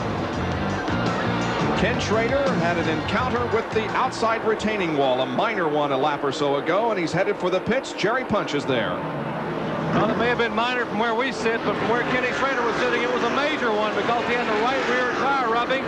They will come in now and change all 4 tires. They were concerned maybe about a tire going down. The car slipped up and tagged the wall, and now they have changed the right side tires. We'll change left side tires, and Schrader will lose 1 lap here in the pits. A lot of valuable time on the racetrack. Tough break for the Kodiak Chevrolet driver. He's down and away. Well, that sure took care of his fuel advantage, didn't it? Yep, sure did. That's too bad. But he should be able to make it on 1 more pit stop now. Kenny was running in 10th place when his encounter with the wall occurred. I guess you're right, Ned. Everybody else has to stop twice. Now he can only stop once, so if he hasn't damaged the car with his bang up in the wall, he still has a shot. Yeah, I think we're going to see pit stops coming up here before too long from, well, no, I guess they got it a little while ago before those that made pit stops during a regular 90 to 100 mile span. Mark Martin, the fellow that's running 3rd, I know stopped at lap 70, so we're at 107 now, 37 laps he's completed on this tank of fuel, so it won't be too long. No, now, 10 laps. Our Big A Auto Parts on track interval this time compares the lap times on lap 93 through 97 to Bill Elliott, the leader, and Davey Allison, who is the last car on the lead lap, but has newer tires. And you can see in comparing the 2 lap times how Allison is much faster with those newer tires. Newer tires. Well, Davey Allison's car might be even a little bit better than Bill Elliott's today. It's hard to tell. He has taken the lead when they're on equal tires, but right now we know that he has fresher tires, and it's reflected to the speed. 4/10 faster, then 5/10, a half a second faster, then another half a second faster. So, and that is directly because of the tires. If this car would be better than Bill Elliott's car now on equal tires, it would only be 0.05 or 1/10 of a second better. Now the battle for 8th position involves the number 2 car, Rusty Wallace, and the 7 of Alan Kulwicki.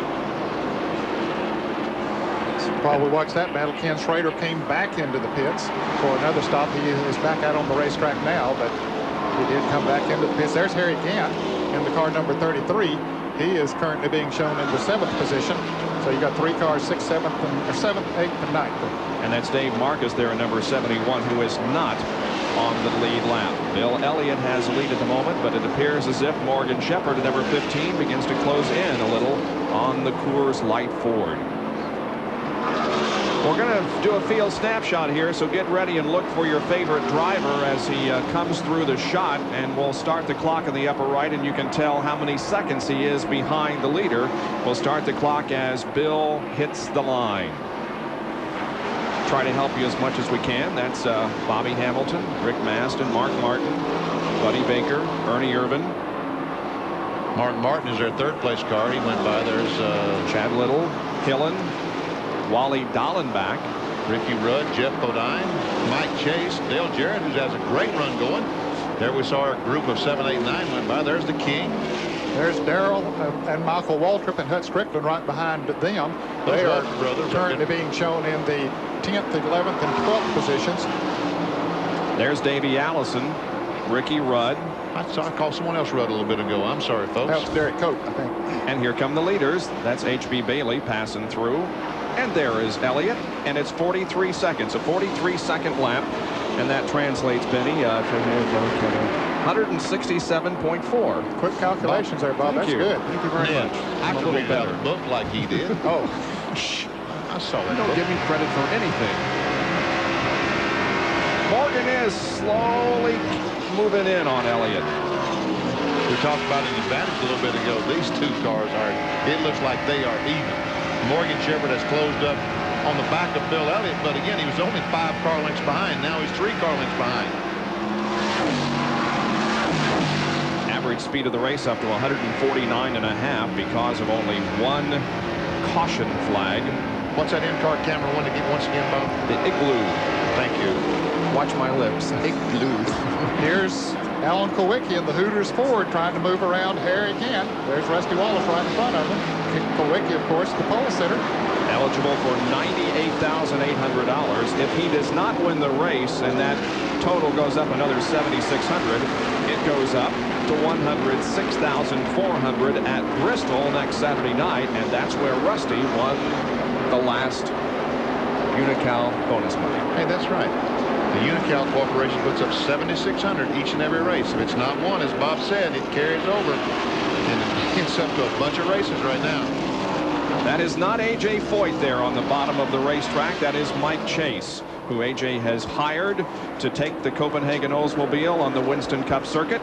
Mike, of course, from the West Coast, and to say the least, is elated at getting the opportunity to drive for A.J. Foyt. Ben, you mentioned a little while ago that Jimmy Spencer maybe had lost a cylinder on his Banquet Chevrolet. Apparently, it just gave up on it. He took it to the garage a few laps ago. Kulwicki just hasn't been able to get around Harry again. We saw him up beside of him there a little while ago, but just simply has not been able to make the pass. By the way, Mike Chase running 25th in the scoring. And Bill Elliott, the blue Ford, is the leader. The red Ford is Morgan Shepherd, running first and second. There's another Ford, Mark Martin, the Folgers Ford, that currently, look at Morgan. He looks on the inside of Bill. Mark Martin is running third in car 6. We'll see how far he is behind. Not too far. Not far at all. Nope. And he changed 4 tires. Remember, he had a great pit stop, 20-second pit stop, and these other fellas had 13-second pit stops, and that's 7-second difference, but now he's only a couple of seconds behind. But he's going to have a pit stop coming up pretty shortly, fellas. Right now, as a matter of fact, it's right now. Yeah. Nice call, Ned. Jerry Punch awaits the arrival of Mark Martin, third-place competitor. And last time he pitted, guys, they changed all 4 tires, and they will duplicate that again now. They plan on making a 4-tire change as the Folgers Ford comes down pit road. And once again, folks, he is limited to 50 miles per hour. Looks like he's barely moving as he now comes on the pit road. He will keep the car away from pit wall. And Robin Pemberton takes the lug right to the right front. The jack beneath the car. Right side tires going on. Meanwhile, they have already taken the left side lug nuts off. Bill Elliott in turn 3 makes his way to turn 4 now as Dale Earnhardt makes his pit stop. They're working down the left side tires of the Folgers Ford, and Morgan Shepherd will be making his scheduled pit stop as Mark Martin leads. Let's go up to John Curtin, where Morgan Shepherd will be pitting momentarily. John? Well, the Donnie Wingo-led Morgan Shepherd crew is awaiting the arrival of Morgan. He brings it in. He's going to bring it in close to the pit wall. We're anticipating a 4-tire change. Lug nuts are coming off on the left side. Right side's going on. Morgan has been running really super all weekend long. They need another good pit stop, and it looks like one's in progress. Rights are on. Lug nuts are tight. No chassis adjustment just yet. Looks like the tank of gas is full. Left sides are going on now. They're going with 4 sticker tires, and Morgan is away. 21.5 seconds. Here comes Elliott down through the tri-oval as Morgan Shepherd keeps that car under 50 miles an hour on the exit of pit road. There is Elliott as he sweeps by. So he puts Morgan a lap down. Of course, Elliott will have a pit stop coming up very shortly. That'll move Ernie Irvin into second place. Dale Jarrett has passed Jeff Bodine, has moved into third. Bodine is fourth, and Rusty Wallace has moved up to fifth. And here is the number 2 car of Rusty Wallace and Jeff Bodine. Now, Wallace is going to be coming in very shortly. Bill Elliott's crew also readies for a pit stop by him. Here comes Bill off the turn 4 banking. Keeping it under 50 miles an hour. John, he's headed toward you.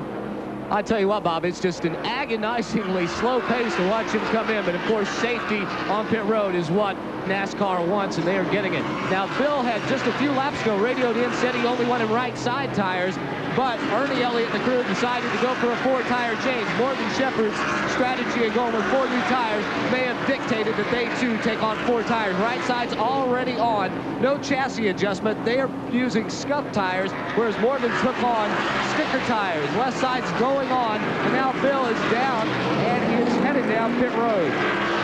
That pit stop, 4 tires at 22.5 seconds. Now the 4 car of Ernie Irvin, who had taken over the lead, comes in the Kodak Film Chevrolet. That'll put Dale Jarrett in the lead if Jarrett stays out there, and it looks like he will stay another lap. But Rusty Wallace is going to come in the pits. There's Ernie Irvin, the Kodak Film Chevrolet, our winner last week at Watkins Glen, making his way down pit road once again, 50 miles per hour. And Rusty Wallace is right behind him as he brings the Miller Genuine Draft Pontiac down the long pit road here at Michigan. He is pitted down further toward turn 1 than Ernie Irvin. Ernie's crew completing the work on the right side of the car. They don't now go to the left as Rusty Wallace arrives at his pit stall, and the crew goes to work on the right side of that car. And Harry Gant apparently has run out of gas on the backstretch. He slowed dramatically as Ernie Irvin goes out. Rick Mask pulling the Skoll Classic Oldsmobile out, and so does Rusty Wallace in the Miller Pontiac. There's Gant. He's coming at a pretty good speed, but he slowed down much too soon to come into the pitch when he would normally come in. Dale Jarrett now is coming in. He had taken over the lead in the sit-go forward. Alan Kowicki comes in, so does Jeff Bodine and Darrell Waltrip. Still a lot of activity on pit road as pit stops are being staggered here somewhat. Interesting situation. The Wood brothers are opting to go with left side tires on the sit-go forward. They changed right side on the last pit stop. Harry Gant, as he was coming down pit road, was wiggling the car back and forth, back and forth. I think he was trying to show the crew that he had a flat tire is what it looked like, and let the crew figure out which tire that was flat. Harry finally arrives at his pit stall. Dale Jarrett on the left goes out of the pits. Jeff Bodine is still pitted.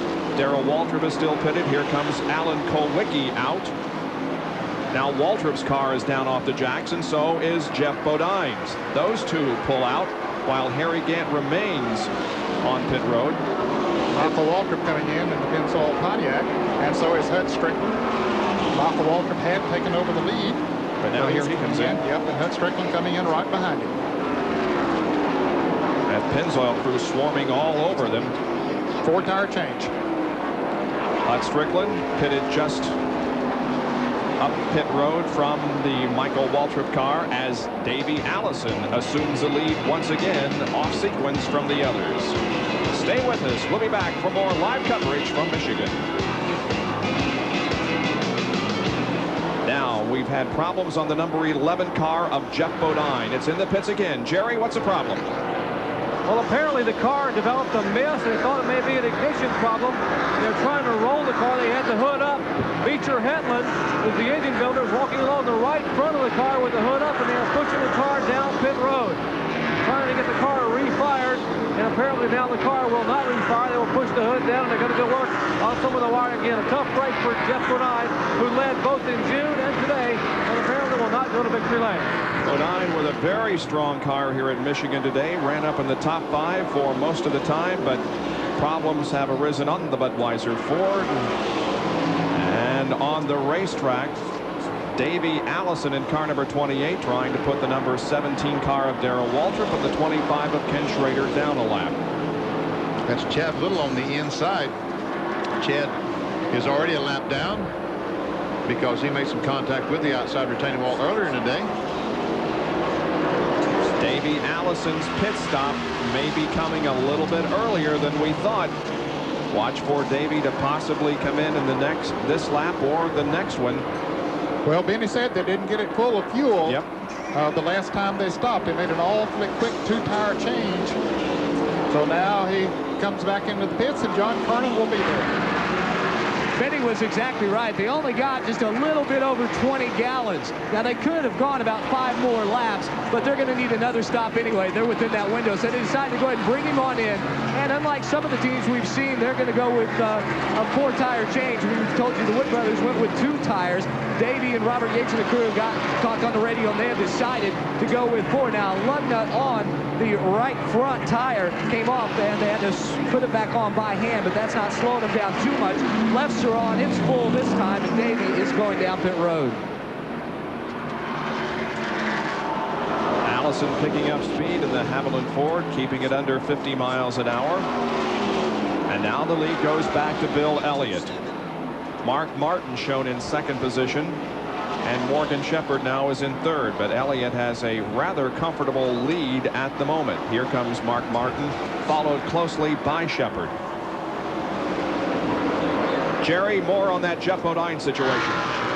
And it is not good, Bob. Apparently they've either broken a valve or rocker arm, and they're looking to take the car to the garage area and see what they can do. Jeff Bodine to the car has gotten worse and worse, and now the Budweiser crew, Tim Brewer, Peter Johnson, are headed to the garage area, where shortly they will be with Jeff Bodine, the driver of that car. Tough break for them, guys. Earlier in the program, Jerry's track fact dealt with a broken valve spring, so you can visualize now what has gone wrong in that engine on the Jeff Bodine machine. And Morgan Shepherd is in third position, but appears to be losing ground to number 6 and the 10 car of Derek Cope is slow on the backstretch. Coming into the pits. Yeah, I thought Morgan. Car number 10 of Derek Cope is going very slow on the backstretch.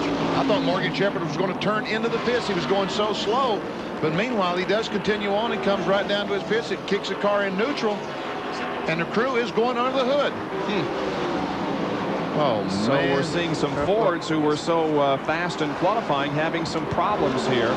And Morgan reporting that it feels like a plug wire has come off. But John, any further information?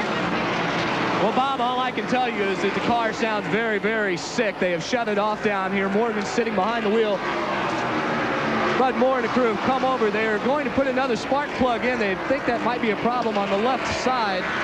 They're going to work, and they think it might have, the spark plug may have gone bad on them. Like Morgan had just radioed in and said it felt like the spark plug blew right out. When it came in, it definitely had a bad miss in it. Right now, they will go to work, and hopefully that can fix the problem for them.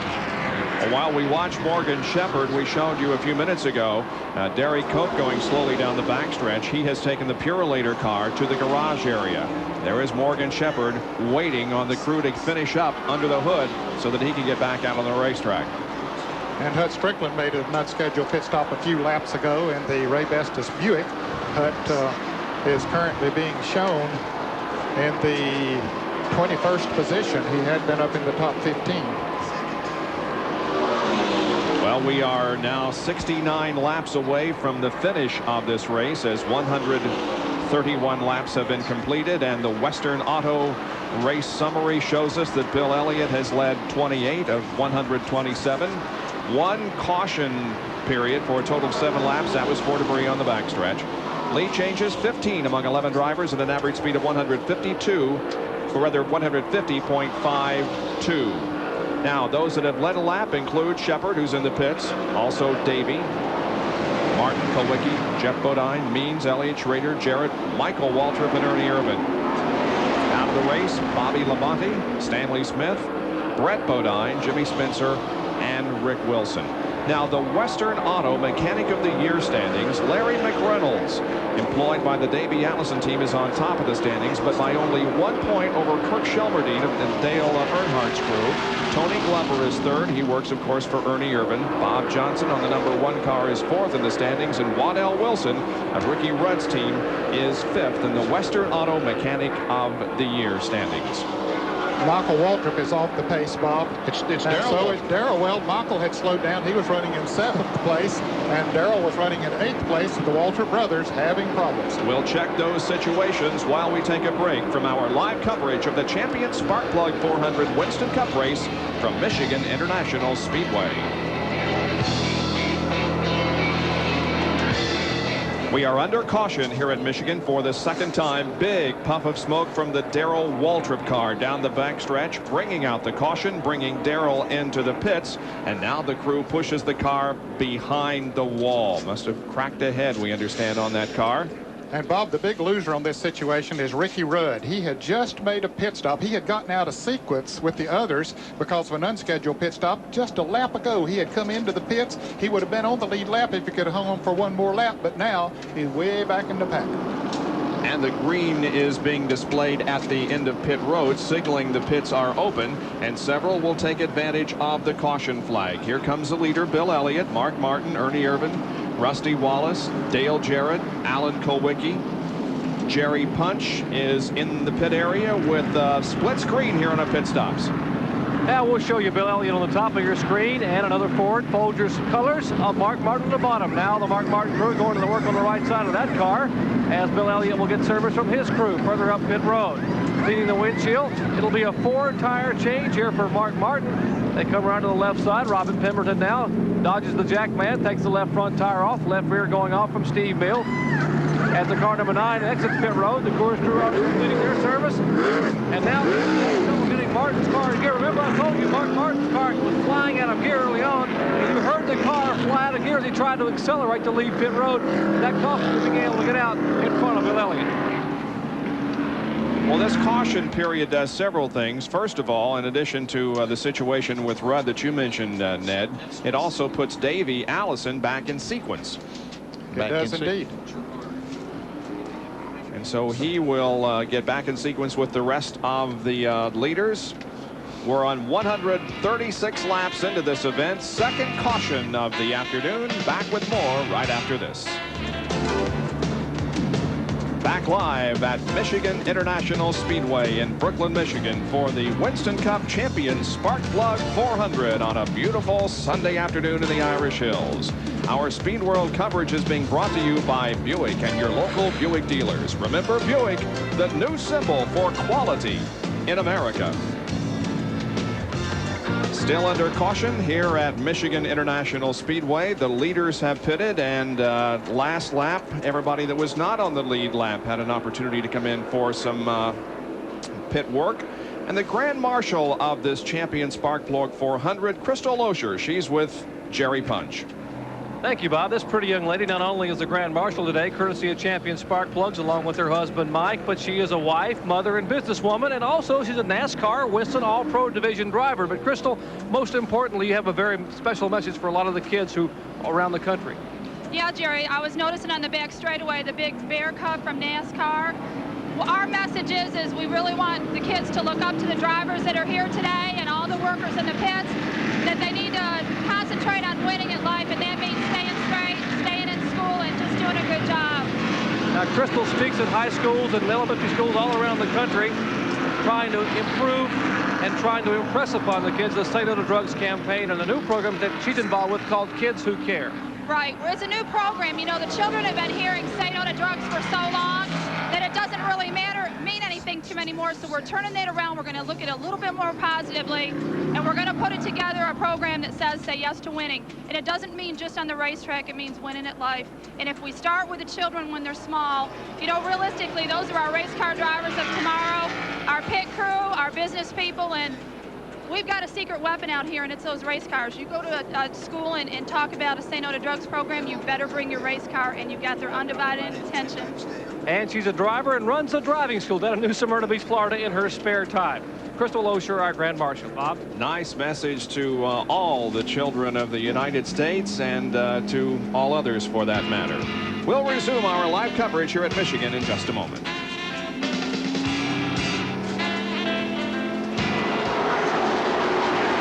We are back to racing here at Michigan on lap number 141 as Bill Elliott leads Mark Martin, Rusty Wallace, Alan Kulwicki, Ernie Irvin, and Dale Jarrett to the green flag. Now, Ricky Rudd, the fourth car there in your screen on the far right, is not on the lead lap. He is in 10th position.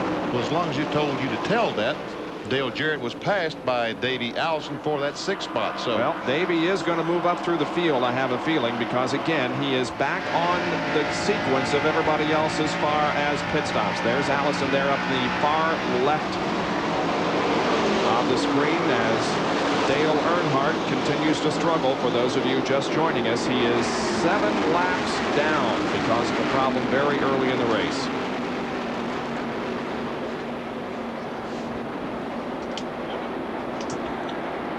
that's Davey on the black 28 on the inside of the Dick Trickle automobile, trying to get by Trickle. That's Dale Jarrett. He is in the lead lap. The Citgo Ford, and here comes Earnhardt.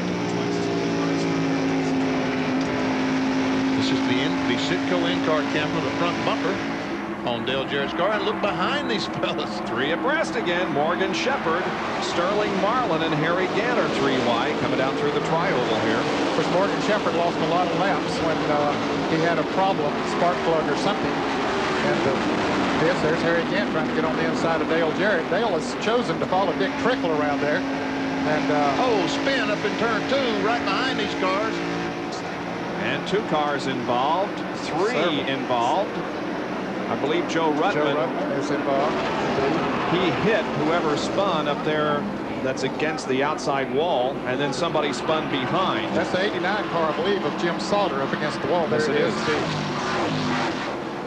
The Evan Root sponsored car driven by Jim Sauter from Necedah, Wisconsin. Crashes up in turn number 2, and Joe Ruttman's Chevy Lumina is badly damaged in the front end. I've been calling it an Oldsmobile. You're right. That is a Chevrolet. It is a Lumina. Yep. Here's the tail end of the spin as we see the safety crew rush to Jim Sauter's car. We see it right behind. I saw Sauter. He just lost control for some reason. I don't think anyone was around him. He goes around and everything is okay till Joe Ruttman comes along, has no place to go, and really can't see anything in the smoke. And we see the car back behind spinning. I don't know who that is. Maybe we can learn from this angle. There's a contact, Ruttman and Sauter, and a closer view of it there. Whoever that white car was that spun back there, he really got lost in the smoke. And yep, but kept going. Yep. We see who it is? I can't tell. Anyway, he kept going. Everything's okay. Joe Ruttman's car has stopped at the apron somewhere between turns 3 and 4, and so we will have our 3rd caution period of the day. First for a crash, however. And you mentioned that is a Chevrolet of Joe Ruttman. This is the first time this year that the Raymock team has run a Chevrolet. It was Oldsmobile, and we understand that Jim Sauter is out of the car number 89, the Evan Root Pontiac. So that's good news. This is the first time that Raymock has run a Chevy for Joe Ruttman, but it isn't the first time that Raymock has run Chevys. They ran that mark in 1983. So the safety crew has arrived on the scene where Jim Sauter's car is against the wall in turn number 2. Back in a moment. 3rd caution of the day, first because of an accident. Involved are Jim Sauter and Joe Ruttman. Both cars are damaged, but Sauter is out of the car okay, and Joe Ruttman is also okay. The last weekend at Watkins Glen, during the running of the Budweiser at the Glen, we lost a very close friend, a very tenacious competitor in the Winston Cup Series. As many of you know by now, J.D. McDuffie lost his life in that crash last week. Benny Parsons takes a closer look at this great man.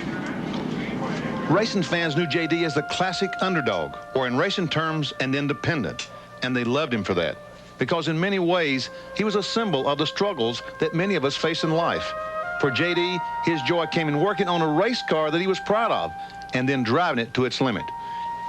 He operated on a budget less than a tenth the size of others, but he kept plugging away. And someone asked why did he keep racing?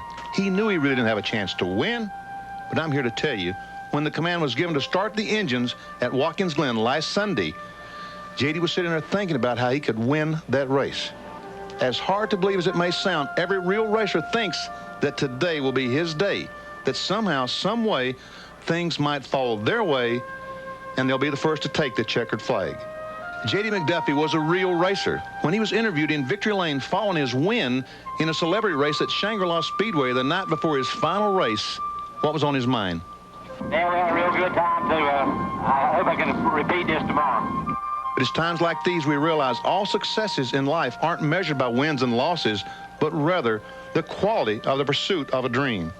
For racing fans, J.D. McDuffie will always be remembered as a symbol of the days when racing was simple and men competed for the love of the sport.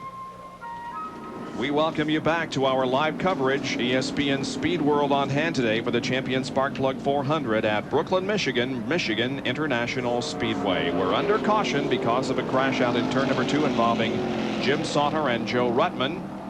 And we are 146 laps into this race. And the unknown driver, the fellow, another car that spun, didn't hit anything. It's 55, Ted Musgrave. How did you know that, Kenny? Kenny Martin found out it was Ted Musgrave that spun the white car. And we will replay this incident that occurred up in turn number 2 a while ago. There we see Sauter. He lost control. I was looking at the car, and just all of a sudden the Evan Rude Pontiac went around, and there's the other car spinning that we never could figure out, but Kenny Martin somehow got that information. He's the leading rookie contender, led Bobby Hamilton by 3 points coming into this race today. The Jasper Engines, car number 55 of Ted Musgrave. Got a great rookie battle going on in Winston Cup this year. As you indicated, Ted Musgrave is the leader right now, but by only 3 over Bobby Hamilton. Wally Dallenbach is 3rd in the rookie points, and Stanley Smith is 4th, and they're separated by only 1 point. Jerry, let's go down to you and find out what you've learned about pit strategy here during this caution period. Bob will have 54 laps to go, 53 as they cross the start-finish line this time by. And a minute ago, Ricky Rudd came in and pitted in the Tide Chevrolet, hoping they can go all the way. Now they are told that they'll have green next time by, and a number of cars coming down pit road now will try to top their tanks off. Harry Gann among them here in the Skull Oldsmobile. Further up pit road, Sterling Marlin getting service in the Maxwell House Ford. We also mentioned that Michael Waltrip was in during our caution break, and he has lost a cylinder. But Harry Gann will get 4 fresh tires, top the takeoff, and maybe he may be able to make this gas mileage work for him here late this afternoon, as is Ricky Rudd. Gentlemen, what do you think, guys? Is this going to work? Sure, they can run the. Yep. But what's the matter with Harry Gann? They're all through. Oh, they're cleaning off the windshield. Yep, and they see Andy just packing every ounce of gasoline they can get in it. And, you know, he won at Talladega earlier this year in the Winston 500 by getting better gas mileage than anyone else. So it wouldn't surprise me to see Gann go all the way. Now, Dale Jarrett made a pit stop a couple of laps ago under caution, changed 4 tires. And I wouldn't be surprised if he doesn't come back in and top the fuel off. They perhaps think they might be able to go all the way, too. It's going to be interesting. There are 9 cars on the lead lap as we get set to go back to green. They will not get the green this time around, but they could get the signal this time around for 1 more lap to go. So we'll take another break while we're under caution. Come back with the racing action for you at Michigan International Speedway.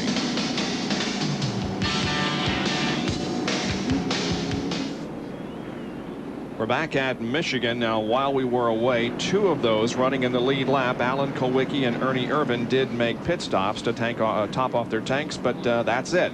Now, next Saturday night, the big Bud 500 from Bristol International Raceway. The half-mile high bank facility will have all the live coverage for you at 7:30 Eastern Time next Saturday night.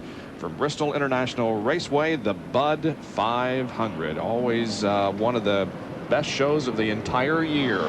Davey Allison is going to come in and top off his tank because they're not going back to green right now.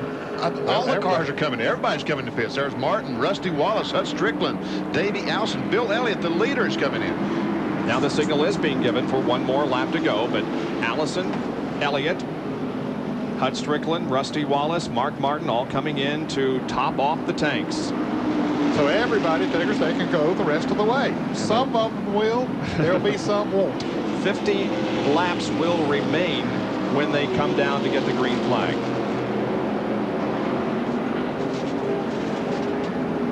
Ernie Irvin coming in, Ricky Rudd, Allison, Wallace, and Mark Martin all coming out at the same time. Being careful to stay below that yellow line there in turn number 1. Yep. I believe this has put Michael Waltrip into the lead. Even though he is running on 7 cylinders, he's still in the lead lap. Well, that'll be exciting on the green flag. He and 7 cylinders in the front. Yeah, we had gotten word just before the caution period that Michael had lost a cylinder, so he is not going to get up to speed nearly as fast as everybody else when they come down here to get the green. Now, a little bird flew by and said that Mark Martin don't feel that he can make it. He can only go about 48 laps. And when they come back to get the green, they're going to have 50 laps to go. Like I say, some will be able to make it, some won't. That is the story that we will play out here in the last quarter of this race. Michael Waltrip is up front. There's Mark Martin, who we was talking about, that one of the better cars has been running up front all day, but Ned says he heard that someone heard on the radio that he might not be able to make it. This is Morgan Shepherd. He's also had some problems. Pace car pulls off the 4th turn, and here comes the green flag. It's waving. We're back to racing, and you can see the poor start that Michael Waltrip is getting. Of course, Harry Gant just drives right on around him. Now, does Harry want to get out there and run hard? And, of course, he wants to lead a lap. For one thing, I don't think he has led. He might have during some of those pit stops. I don't know. But anyway, does he want to get out there and run hard and use up that gas? Of course, drafting is effective here, Benny, but it's not as much of a gas saver as it is at Daytona and Talladega. No, it certainly isn't. Morgan Shepherd is not on the lead lap. He's several laps down. He's trying to get one of those laps back. Has a very good race car, as we can see as he goes by our leader, Harry Gant. Now, Gant has run 51 laps already one time today, so he's one of those that I think can make it. Dale Jarrett has run 50, so he should be able to make it. Kenny Schrader ran 56, but right now he's not in contention for the win. There comes Dave Allison. He's in the middle of the pack, but working his way up.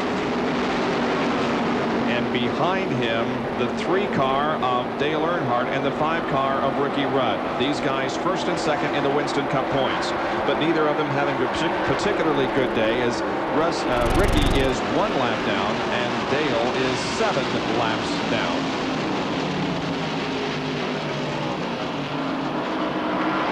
Dale currently being shown in the 28th position, and Rudd in the 12th position. There goes Davey Allison trying to get by the Rusty Wallace car. Kenny Schrader direct in front. That's Dick Trickle in the gray 24. Davey staying right on the bottom of the racetrack. Car seems to be getting a good grip. The Schrader's on the inside. Now Davey will look to the inside and pass by Dick Trickle.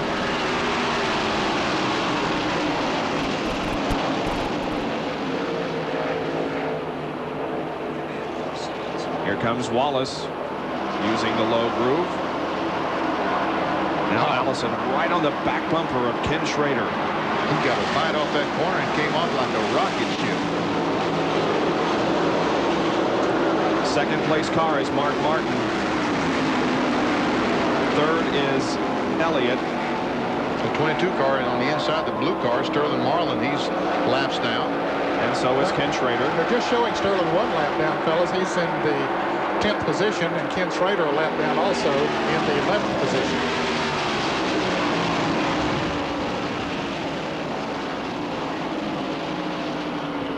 Look at Davey's car work on the bottom of the track. Here he comes, trying to get by Schrader.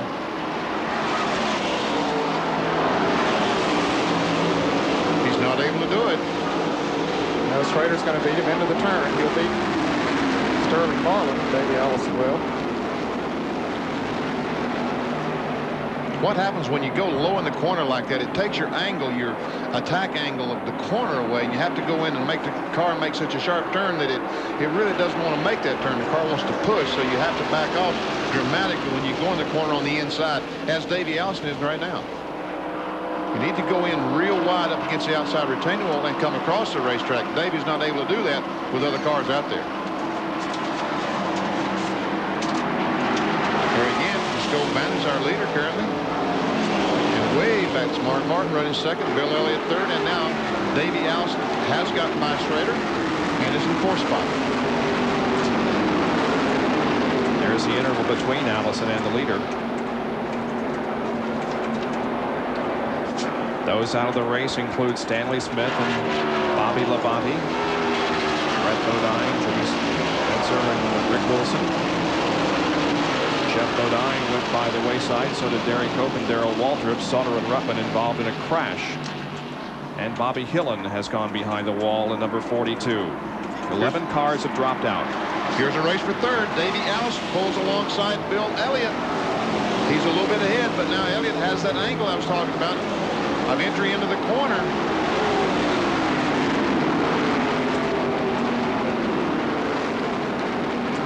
And that's why he can't get the momentum, but as he comes off the corner, he seems to get a pretty good bite and may get Elliott down the back. And he pulls to the inside now, going down the back stretch.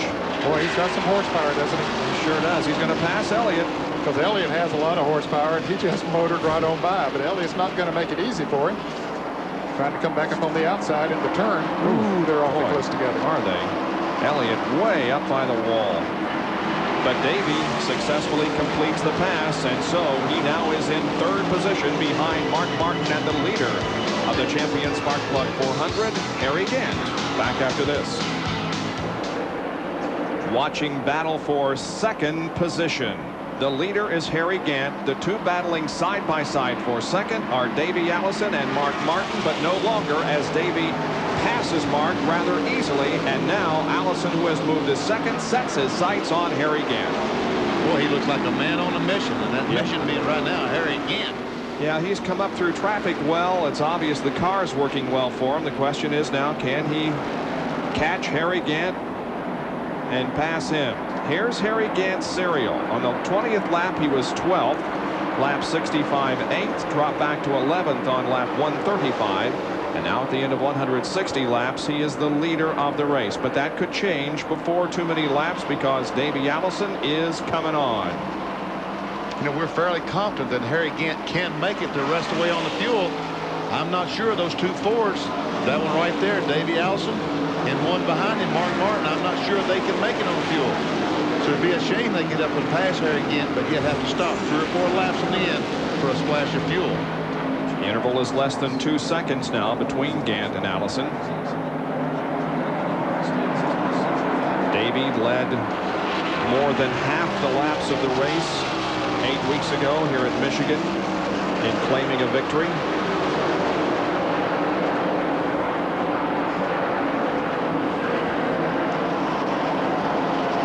Here again, running pretty conservative groove around the racetrack. He's not getting too low, nor is he getting up against the wall too high.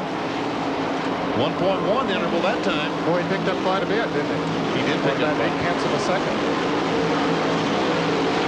Allison has won 3 times this year in Winston Cup competition at Charlotte, on the road course at Sonoma, and here at Michigan.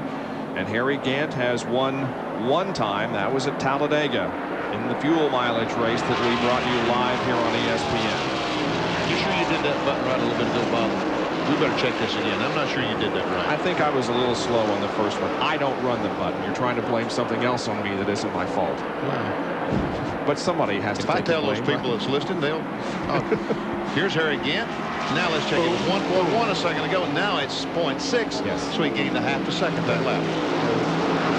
Jerry Punch is with Harry Gant's crew chief. Bob, here in the Skull pit, they had 2 concerns, the 2 F's, fuel and Ford. Let me ask you first, Andy Petrie, on fuel, can you make it the rest of the way?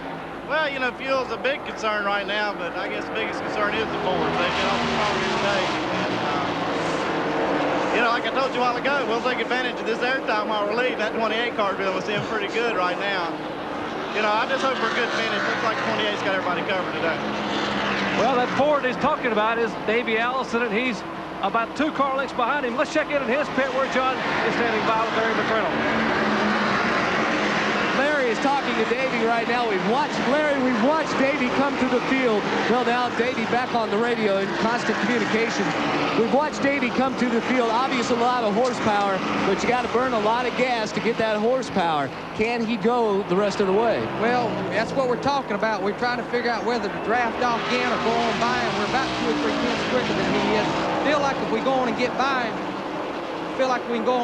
him, you know, we can conserve a little more fuel when we get out there. So we just see what happens. It's going to be close. Can you run easier in front of Harry or behind him? Easier in front of him. Easier in front of him.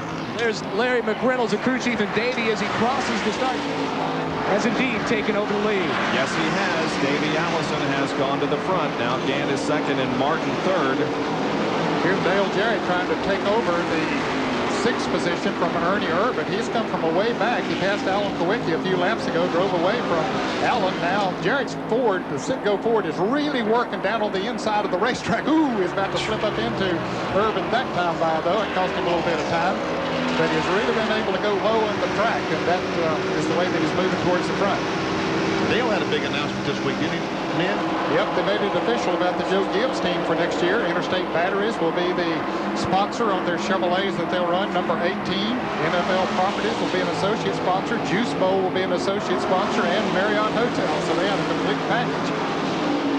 Well, that is great news. And right now he's looking very, very good as he tries desperately to get by.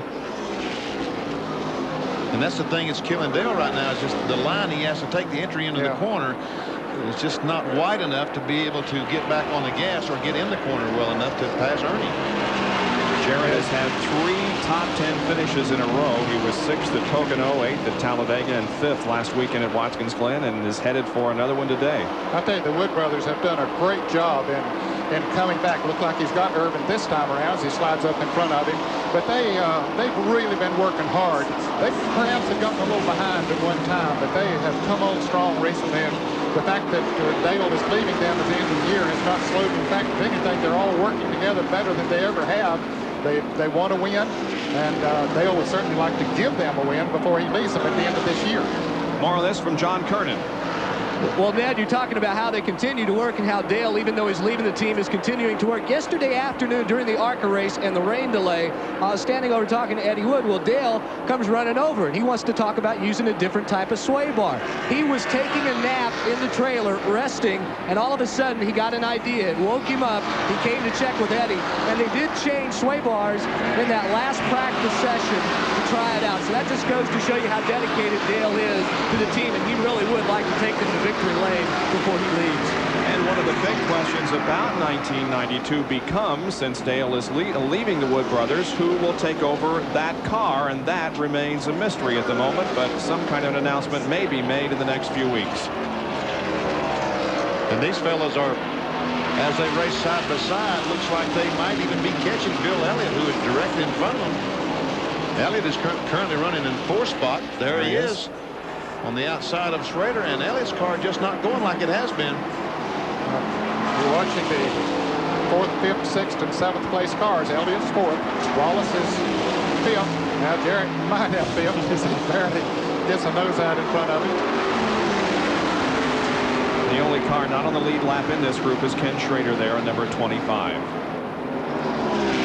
Davey Allison continues to lead in second. You're right, he does. You're right, Bob. I'm sorry. That's 2nd place car, Harry Gant. Thank you. Allison leads. Gant is 2nd. Mark Martin is 3rd. And now, Big A Auto Parts on track interval. This is essentially how Davey Allison caught Harry Gant from laps 157 through 161. You notice that Allison, for the most part, had the faster laps, and that allowed him to close the interval from 2.2 seconds on lap 157 down to 1.1 on lap 161, and then Davey completed the pass and took the lead from Gant. We can see that Harry Gant is more consistent, but Allison much faster. Now, if Davey Allison were to win this race, it would give him a sweep. That is, winning both races in the same year at Michigan. And that would be the 7th time that that has occurred. It occurred in 71 with Bobby Allison, David Pearson in 72 and 76, Cale Yarborough in 73, and Elliott in 85 and 86. That battle continues to rage there with Rusty Wallace and Bill Elliott and Ernie Irvin and Dale Jarrett. Well, Elliott has, been passed by Rusty Wallace. Now he's trying to pass back. That's the 4th position they're all battling for. Elliott gets a half a car length on Rusty at the line, but as they go into one, Rusty grabs the spot back. And smoking that right rear tire on that Miller Genuine Draft Pontiac as he goes through the 1st and 2nd corner. Kenny Schrader has sort of backed out of that. He knows those fellows are all battling for position. He's a lap down, so he's going to let them go at it.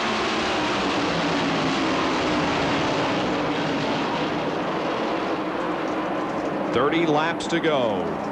30 laps to go. There is Davey Allison, the leader of the Champion Spark Plug 400. And there is Larry McReynolds planning the strategy from here on. With 27 laps to go here at Michigan, it is Davey Allison in the Haviland Ford leading the Champion Spark Plug 400. Harry Gant is second, followed by Mark Martin and then Rusty Wallace. And you can see that Davey has stretched out the real estate between himself and Harry Gant, and now Gant has his hands full with Mark Martin. I tell you what, I'm not sure Harry Gant's still not in pretty good shape, because we're pretty sure that these two Fords are going to have to stop, get some fuel, and I'm pretty confident that Harry Gant can run about as long as anybody on a tank of fuel. Now, the farthest that Martin has run today has been 46 laps. As we mentioned earlier, Gant has run 51 laps, so we think, as you say, that he can probably make it. Bill Elliott has run 47 laps, and he pitted on lap 149, so that means he would have had 51 more laps to go. So. And we can see just how far ahead they are of the next group, and here comes that group with Rusty Wallace, Dale Jarrett on the inside of Bill Elliott trying to take that spot away. That's a race for 5th. And Ernie Irvin back in 7th. Dale passed Bill, took over 5th. Boy, he worked hard for that position. Yes, for the did. 2 position, it took him a long time to get her. It didn't take him nearly as long to get around Elliott as it did around Ernie Irvin. Now Mark Martin continues his pursuit of Harry Gant, and he almost hit the wall up in 4th. Here it is. He's coming off the corner and goes up, and you're right, Bob. Almost. I believe he brushed it.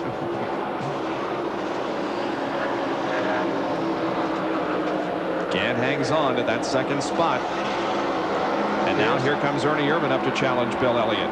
Elliott's car was so strong in the middle stages of this race. But he's not able to keep it down on the bottom of the racetrack now, Bob. He drifts up a little bit in the turns. It must be cushion coming off the turns. You see him coming back there now, but watch Irvin as he comes off of the turns. He's on the low side. He should be able to pull a little bit away. Although that's a tough place there to come off as they get close together. He gains more only coming off of turn 2. And many of these turns are distinctively different from 1 and 2 and 3 and 4. Oh, I tell you, this is an easy corner. Going down in turn 1 where Bill Elliott and Ernie Irvin is going down, this is an easy corner. That 3rd corner is a very, very tough corner. And you know, John Kernan talked about it at the very top of the show that the cars are back on bias ply tires and how they got to keep measuring and checking and what have you. It looks like that Elliott's car might have lost the handle. The tire size went away just a little bit as he went out there. Oh, here's the race for 2nd place between Mark Martin and Harry Gant. I thought maybe Martin would hang back behind Harry and draft him trying to save fuel, but no way. No way, Jose. Here comes Mark. He makes the pass on Harry. Martin in the Folgers Ford is now 2nd. Gant is 3rd. And Jerry Punch is with Steve Meal, crew chief on this Folgers Ford. Well, guys, we know Harry Gant can make it on fuel. At least they think he can make it. They're not sure about Davey Allison. Let's check in on Mark Martin. Steve, can you make it all the way on fuel? I don't know. We kind of want to run with Harry here for a little bit. Either us in front or Harry in front, try to save some fuel. The farthest we've gone all day is 48 laps. We're sure we can go 48. It'll be like 49 or 50 from the time they drew the green. We haven't used all the fuel all day. Maybe now's the time to use it. You know, we have not used all every time we have been stretching fuel, we're going to try to stretch fuel and go to the end. I don't have a clue about what David can do, but we're going to try to go to the end.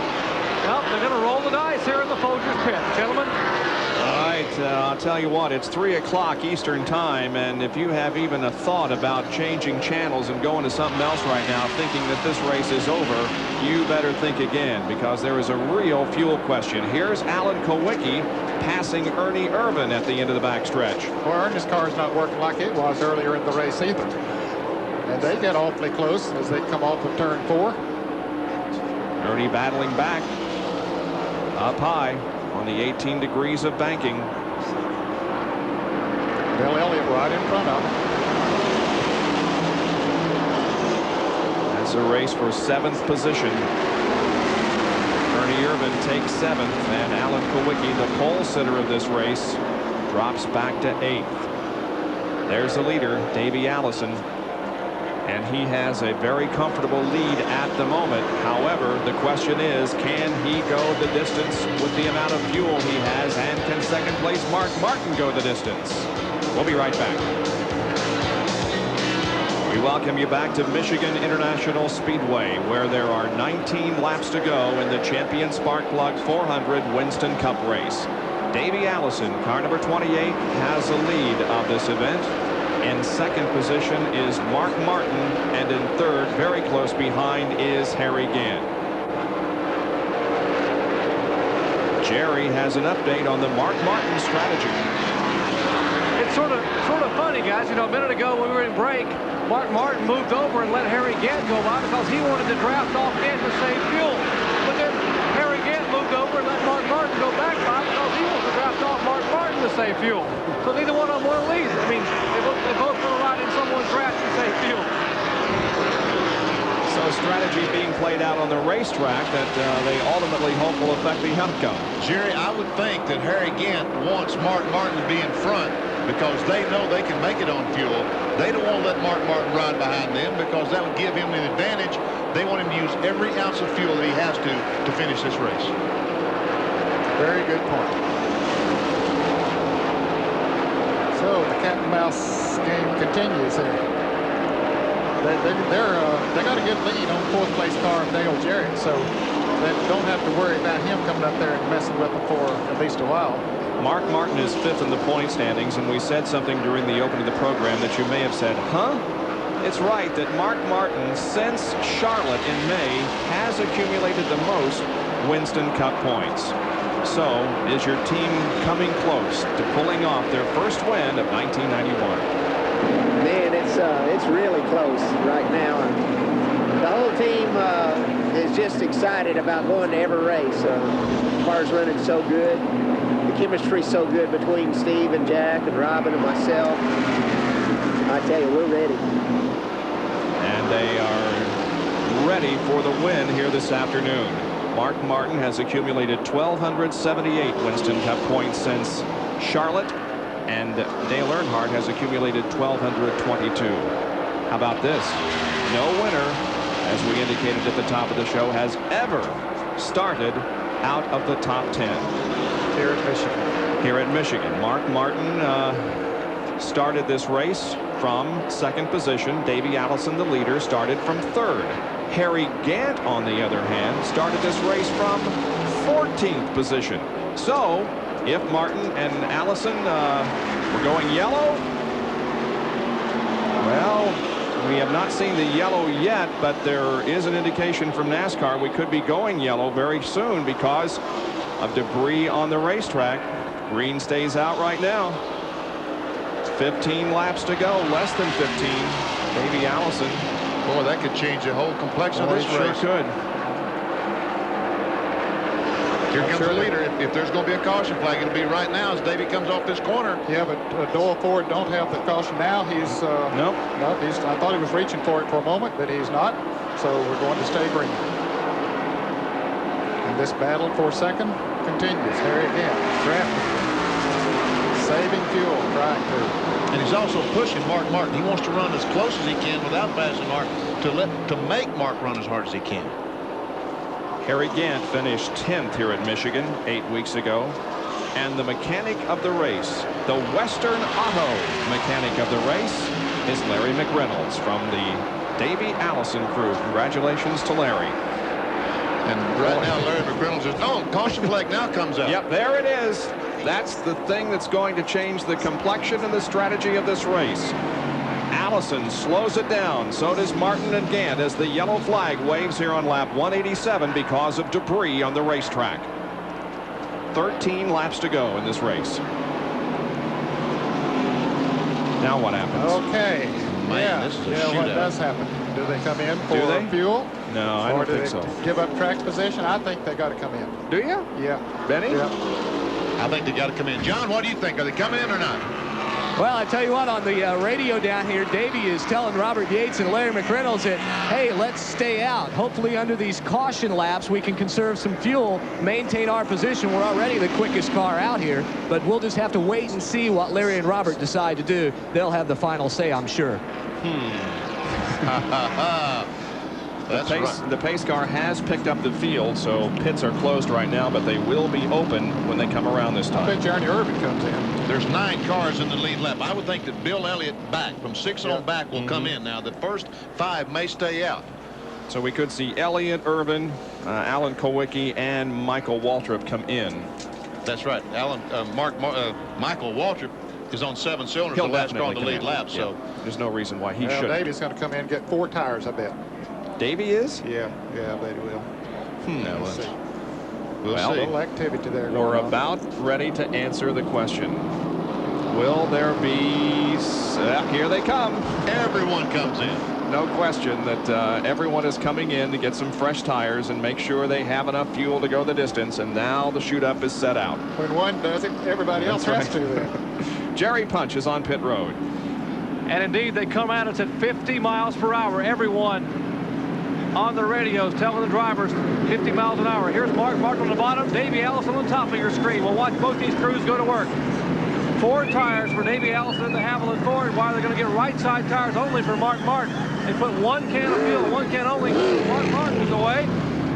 And Davey Allison is off to Jackson. He is away. And these cars will make their way back to turn 1. They're putting 4 tires on Rusty Wallace's car and 4 tires on the Harry Gant machine. Here's Gant coming out. Here's Rusty Wallace moving down pit road. Ernie Irvin, Alan Kowicki, and Bill Elliott as they all head back to turn 1. Now it comes down to what it should come down to, and that is who has the better car rather than who has the fuel mileage. Well, Dale Jarrett only put fuel in, didn't he, Dan? Yeah, they only took, the Wood brothers opted to just put fuel in the Citgo Ford, so he was the first driver out.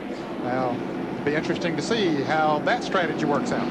Caution is still out. Will be for at least another lap and a half. We're 12 laps away from the end of this race, and we'll be back after this. Let's go to John Kernan, who has a report on Dale Jarrett's car.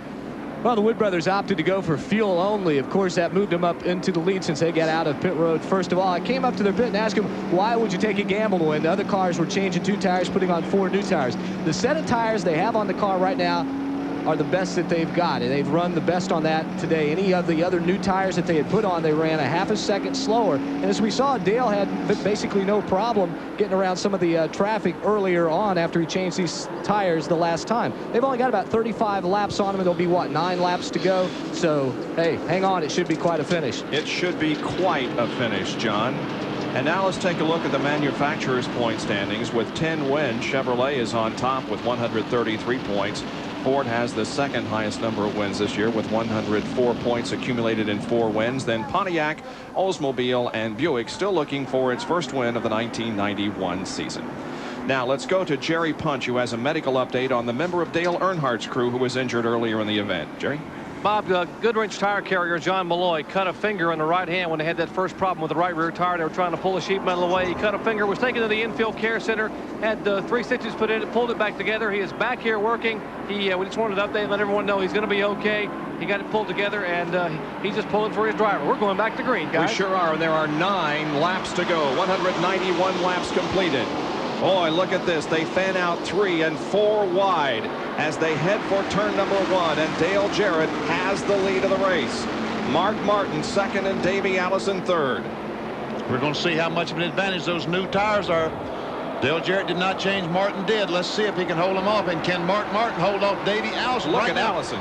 Allison goes inside of Mark Martin, and he's going to pass Martin with ease. And now he sets his sights on the leader, Dale Jarrett. That's the break. what he needed for. He needed those guys to race. He needed for Davey and Mark to race. And look, Davey Allison gets too high, and he and Martin touch. And here comes Rusty Wallace. Now, this is what Dale Jarrett needs. Yeah, let them bang around back there on each other. Boy, Davey got way up high on the wall. Here comes Ernie Irvin to the inside. And Martin looks like he's off the pace. Well, Davey Allison passed on the inside and then went to the outside of the racetrack and got in trouble as the car came off the fourth corner. Look how high he is.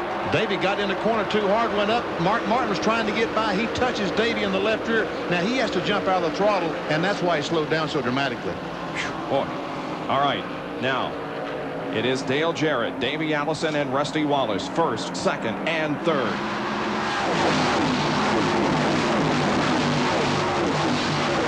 Boy, they're running flat out now. 7 laps to go. This is the bumper cam. Dale Jarrett's car. Nothing in front of him. Clear sailing, but right behind him is Allison as he charges to the back bumper of Dale Jarrett's car. That's Rusty Wallace. The black car in the middle is Rusty Wallace. And Dale Jarrett is doing his car, doing a great job on those tires with 30-35 laps, as John Kernan reported.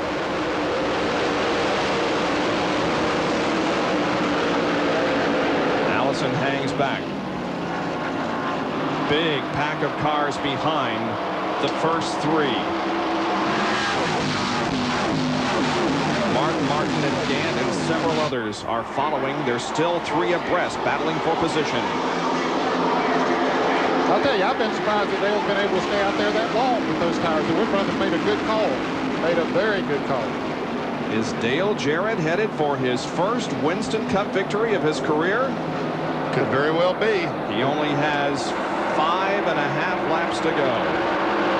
His best finish was a 4th at Atlanta last year, the last race of the season. He's holding off the challenge of Davey Allison. When they come down, it'll complete 195 laps. Now, remember, we talked about no winner out of the top 10. Dale started 11th today. And he could break that string. But Davey, of course, started in 3rd position, and he would like to continue it. The one advantage that Dale Jarrett has is he's running in the same tracks that Davey Allison wants to run in, where Davey's been running all day. Both those cars have it on the bottom of the racetrack, and Davey's not able to find his favorite spot to run in. He's trying to go high, but we saw a moment ago his car just does not work up there like he wants it to. Now he gets up there. Dale gives him some room, or does he give him some room? No, he puts her right back out there. I'll tell you one lady that's going crazy down in North Carolina is Kelly Jarrett. She's a very Dale's wife. She's a competitive individual. And I'll tell you what, in the years that I've worked with this guy sitting next to me, Ned, I don't think I've ever seen him quite as antsy as he is right now. The last win, by the way, for the Wood Brothers was in May of 1987 when Kyle Penny drove their car to a victory in the World 600. Now there is Harry Gant and Bill Elliott. That's a race for 5th. Dicing for that 5th position, as behind him Alan Kulwicki and Ernie Irvin are also fighting it out for a spot. The 2-car Rusty Wallace, the only non-Ford product in the top 5. 3 laps to go. Ned, I believe he's going to pull it off. I don't know. I'm holding my breath. I don't know if I'm holding it that long or not. I wanted you to say something, Ned, so you can breathe. We understand that Davey Allison's car has developed a push. Is that right, Jerry? That's exactly right. Davey's got a bad push in the car, and he's having trouble getting the car turned coming off the corners, and Dale Jarrett is taking the inside lane away. Guys, it's going to be a shootout. It sure is. When they come down, there'll only be 2 more laps to go. 4 miles of racing. Allison looks to the outside. He falls in behind Dale Jarrett, and they're still separated by about 3 or 4 car lengths. The Wood Brothers, by the way, are the all-time winners in terms of car owners with 10 victories here at this racetrack. Allison closes in even tighter. It's now down to a car length and a half. They go on to the backstretch and a spin, a car blowing an engine in turn number 2. Dave Marcus with a big puff of smoke. Is this going to bring out the caution? I doubt it.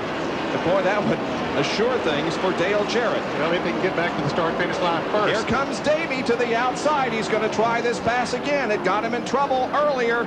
They both slide up the racetrack, and here they come for the white flag. One more lap to go, and Allison has a slight advantage on Jarrett as they head for turn number 1. But remember, Dale's been going well on the inside. Does he have the right line, though, Bob?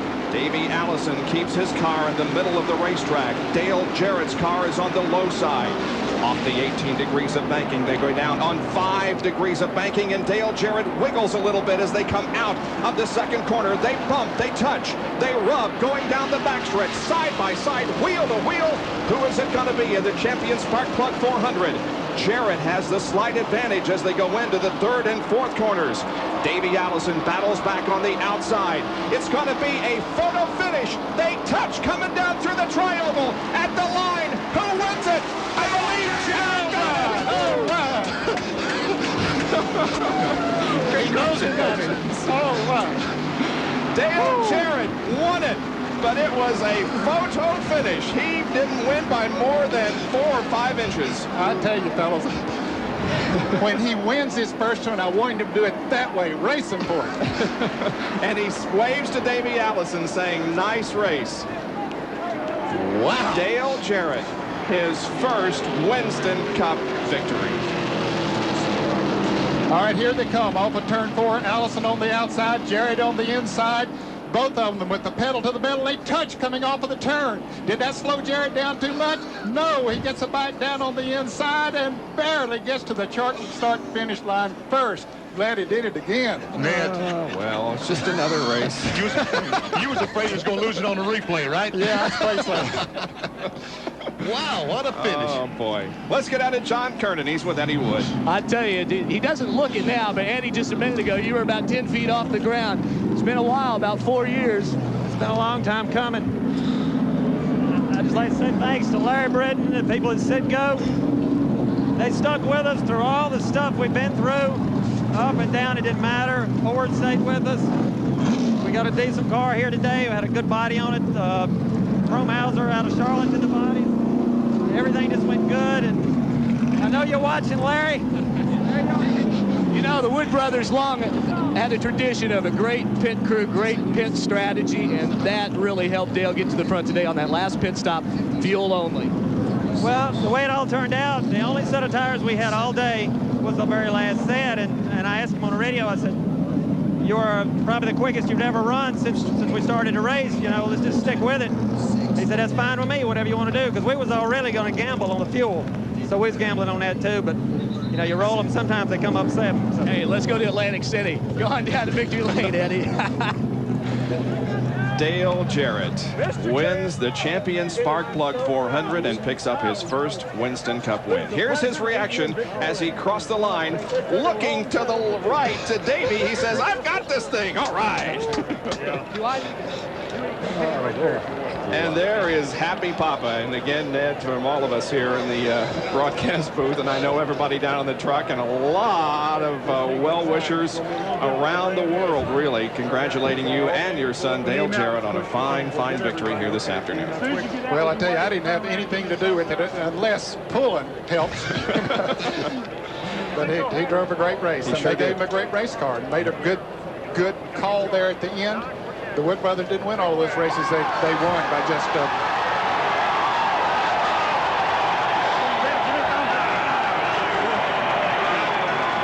Here's Jerry Punch. Is this young man happy? Look at him getting hugged and congratulated. My goodness, what a celebration, Dale. Congratulations as all the crew comes in. Congratulations on a tremendous effort. Well, thank you. First of all, let me say, Kelly, I love you. I'm sorry you couldn't be here for the first one, but Dad, I'm glad you got to see it here. But next thing, these Wood brothers are something else, aren't they? They did a great job. What a call there at the end. The car, that was the fastest that the car had been, and Best had drove, and they said, let's leave those tires on, just get a little splash of gas, and that's what won me the race. Appreciate Davey. I raced him awfully hard there. I hope he understands that's the first one, and I wanted it awfully bad. But, you know, thanks to Citgo for giving me this opportunity. Ford, I certainly appreciate everything they've done for me, and these guys are just great. young man so emotional he can hardly talk. And Dale, the last couple of laps, there was some bumping out there. And tell us about your thoughts coming off turn 4 on that last lap. You can see the checkered flag getting ready to wave, and he had you by half a car length. Yeah, he did. He got off the corner there. I thought maybe that I could run him out of racing room up there, but as good a driver as Davey is, he just held his own there. I tell you, this engine in this Ford here really ran good, and I'm just as happy as I can be right now. Somebody I've got to thank that helped me along the way a lot. 2 people, John Irvin, the crew chief on my other car that brought me up, and Horace Eisenhower that owns the Busch Grand National car. That if it wasn't for him and my dad, probably wouldn't be here. But thanks to everybody back in Hickory. We'll have a big party when we get there. I guarantee you there'll be party in North Carolina tonight. Dale Jarrett gets a big hug from Len Wood, Eddie Wood. The Wood brothers have made the call, and the young man has gone to victory lane for the first time. He is the first-time winner of 1991, and he is the first driver ever to win a race here at Michigan out of the top 10. He started in 11th. Congratulations to Dale Jarrett. Well, welcome back to Michigan with Davey Allison. And Davey, that had to be probably one of the greatest finishes ever. Well, I'll tell you, John, I got to congratulate Dale Jarrett for the great race he drove. Those guys gambled on that last caution, and they did the right thing. We put on 4 tires, and the car was just a little bit tight. I raced him as hard as I could. He raced me clean. I raced him clean, and he beat us. So we'll come out of here with a 2nd place. I think we led the most laps, and if we did, that's 5 extra points. So we'll take the 2nd place today and go to Bristol next week. Now, were you waiting to make a move on the last lap, or did he hold you off all that time? No, our car was a little bit tight, like I said, on that last set of tires, and I just couldn't get a run on him. And, if we'd have been about 4 or 5 more laps, I think we could have got around him. But other than that, he had us. There's Davey Allison. Davey, by the way, came into victory lane, went over and stopped the picture-taking ceremony for just a minute to congratulate Dale. And when he did that, the fans all stood up and cheered for Davey. Great finish, Bob. It was a great finish, and again, a good clean finish. And we're going to take a look at the entire field rundown, and it's going to be a day that goes down in memory for Dale Jarrett. I'm sure you guys remember when you won your very first race. I was just thinking it'd probably go down as the most memorable day in your life, Ned. Yes, it certainly will. That first race that I won in Myrtle Beach, South Carolina, back in 1959 was a 100-miler on a dirt track, paid $950 to win. Dale's going to pick up a little bit more than that here this afternoon. Besides that, it's quite an accomplishment. Winston Cup racing is so competitive these days, and to be able to pull off your first win among this group of competitors and do it at this racetrack really is a feather in Dale Jarrett's cap. And again, we congratulate him. Let's take a look at the points. By Ricky Rudd's 11th place finish and Earnhardt's 24th, the separation is now only 69 points between Rudd and Earnhardt. There is the finish as it is. Now we remind you that baseball tonight coming up at 8 o'clock live on ESPN, Minnesota and Oakland. And next Saturday night, we will be at Bristol International Raceway. For Jerry Punch, John Kernan, Benny Parsons, and Ned Jarrett, this is Bob Jenkins. So long, everyone.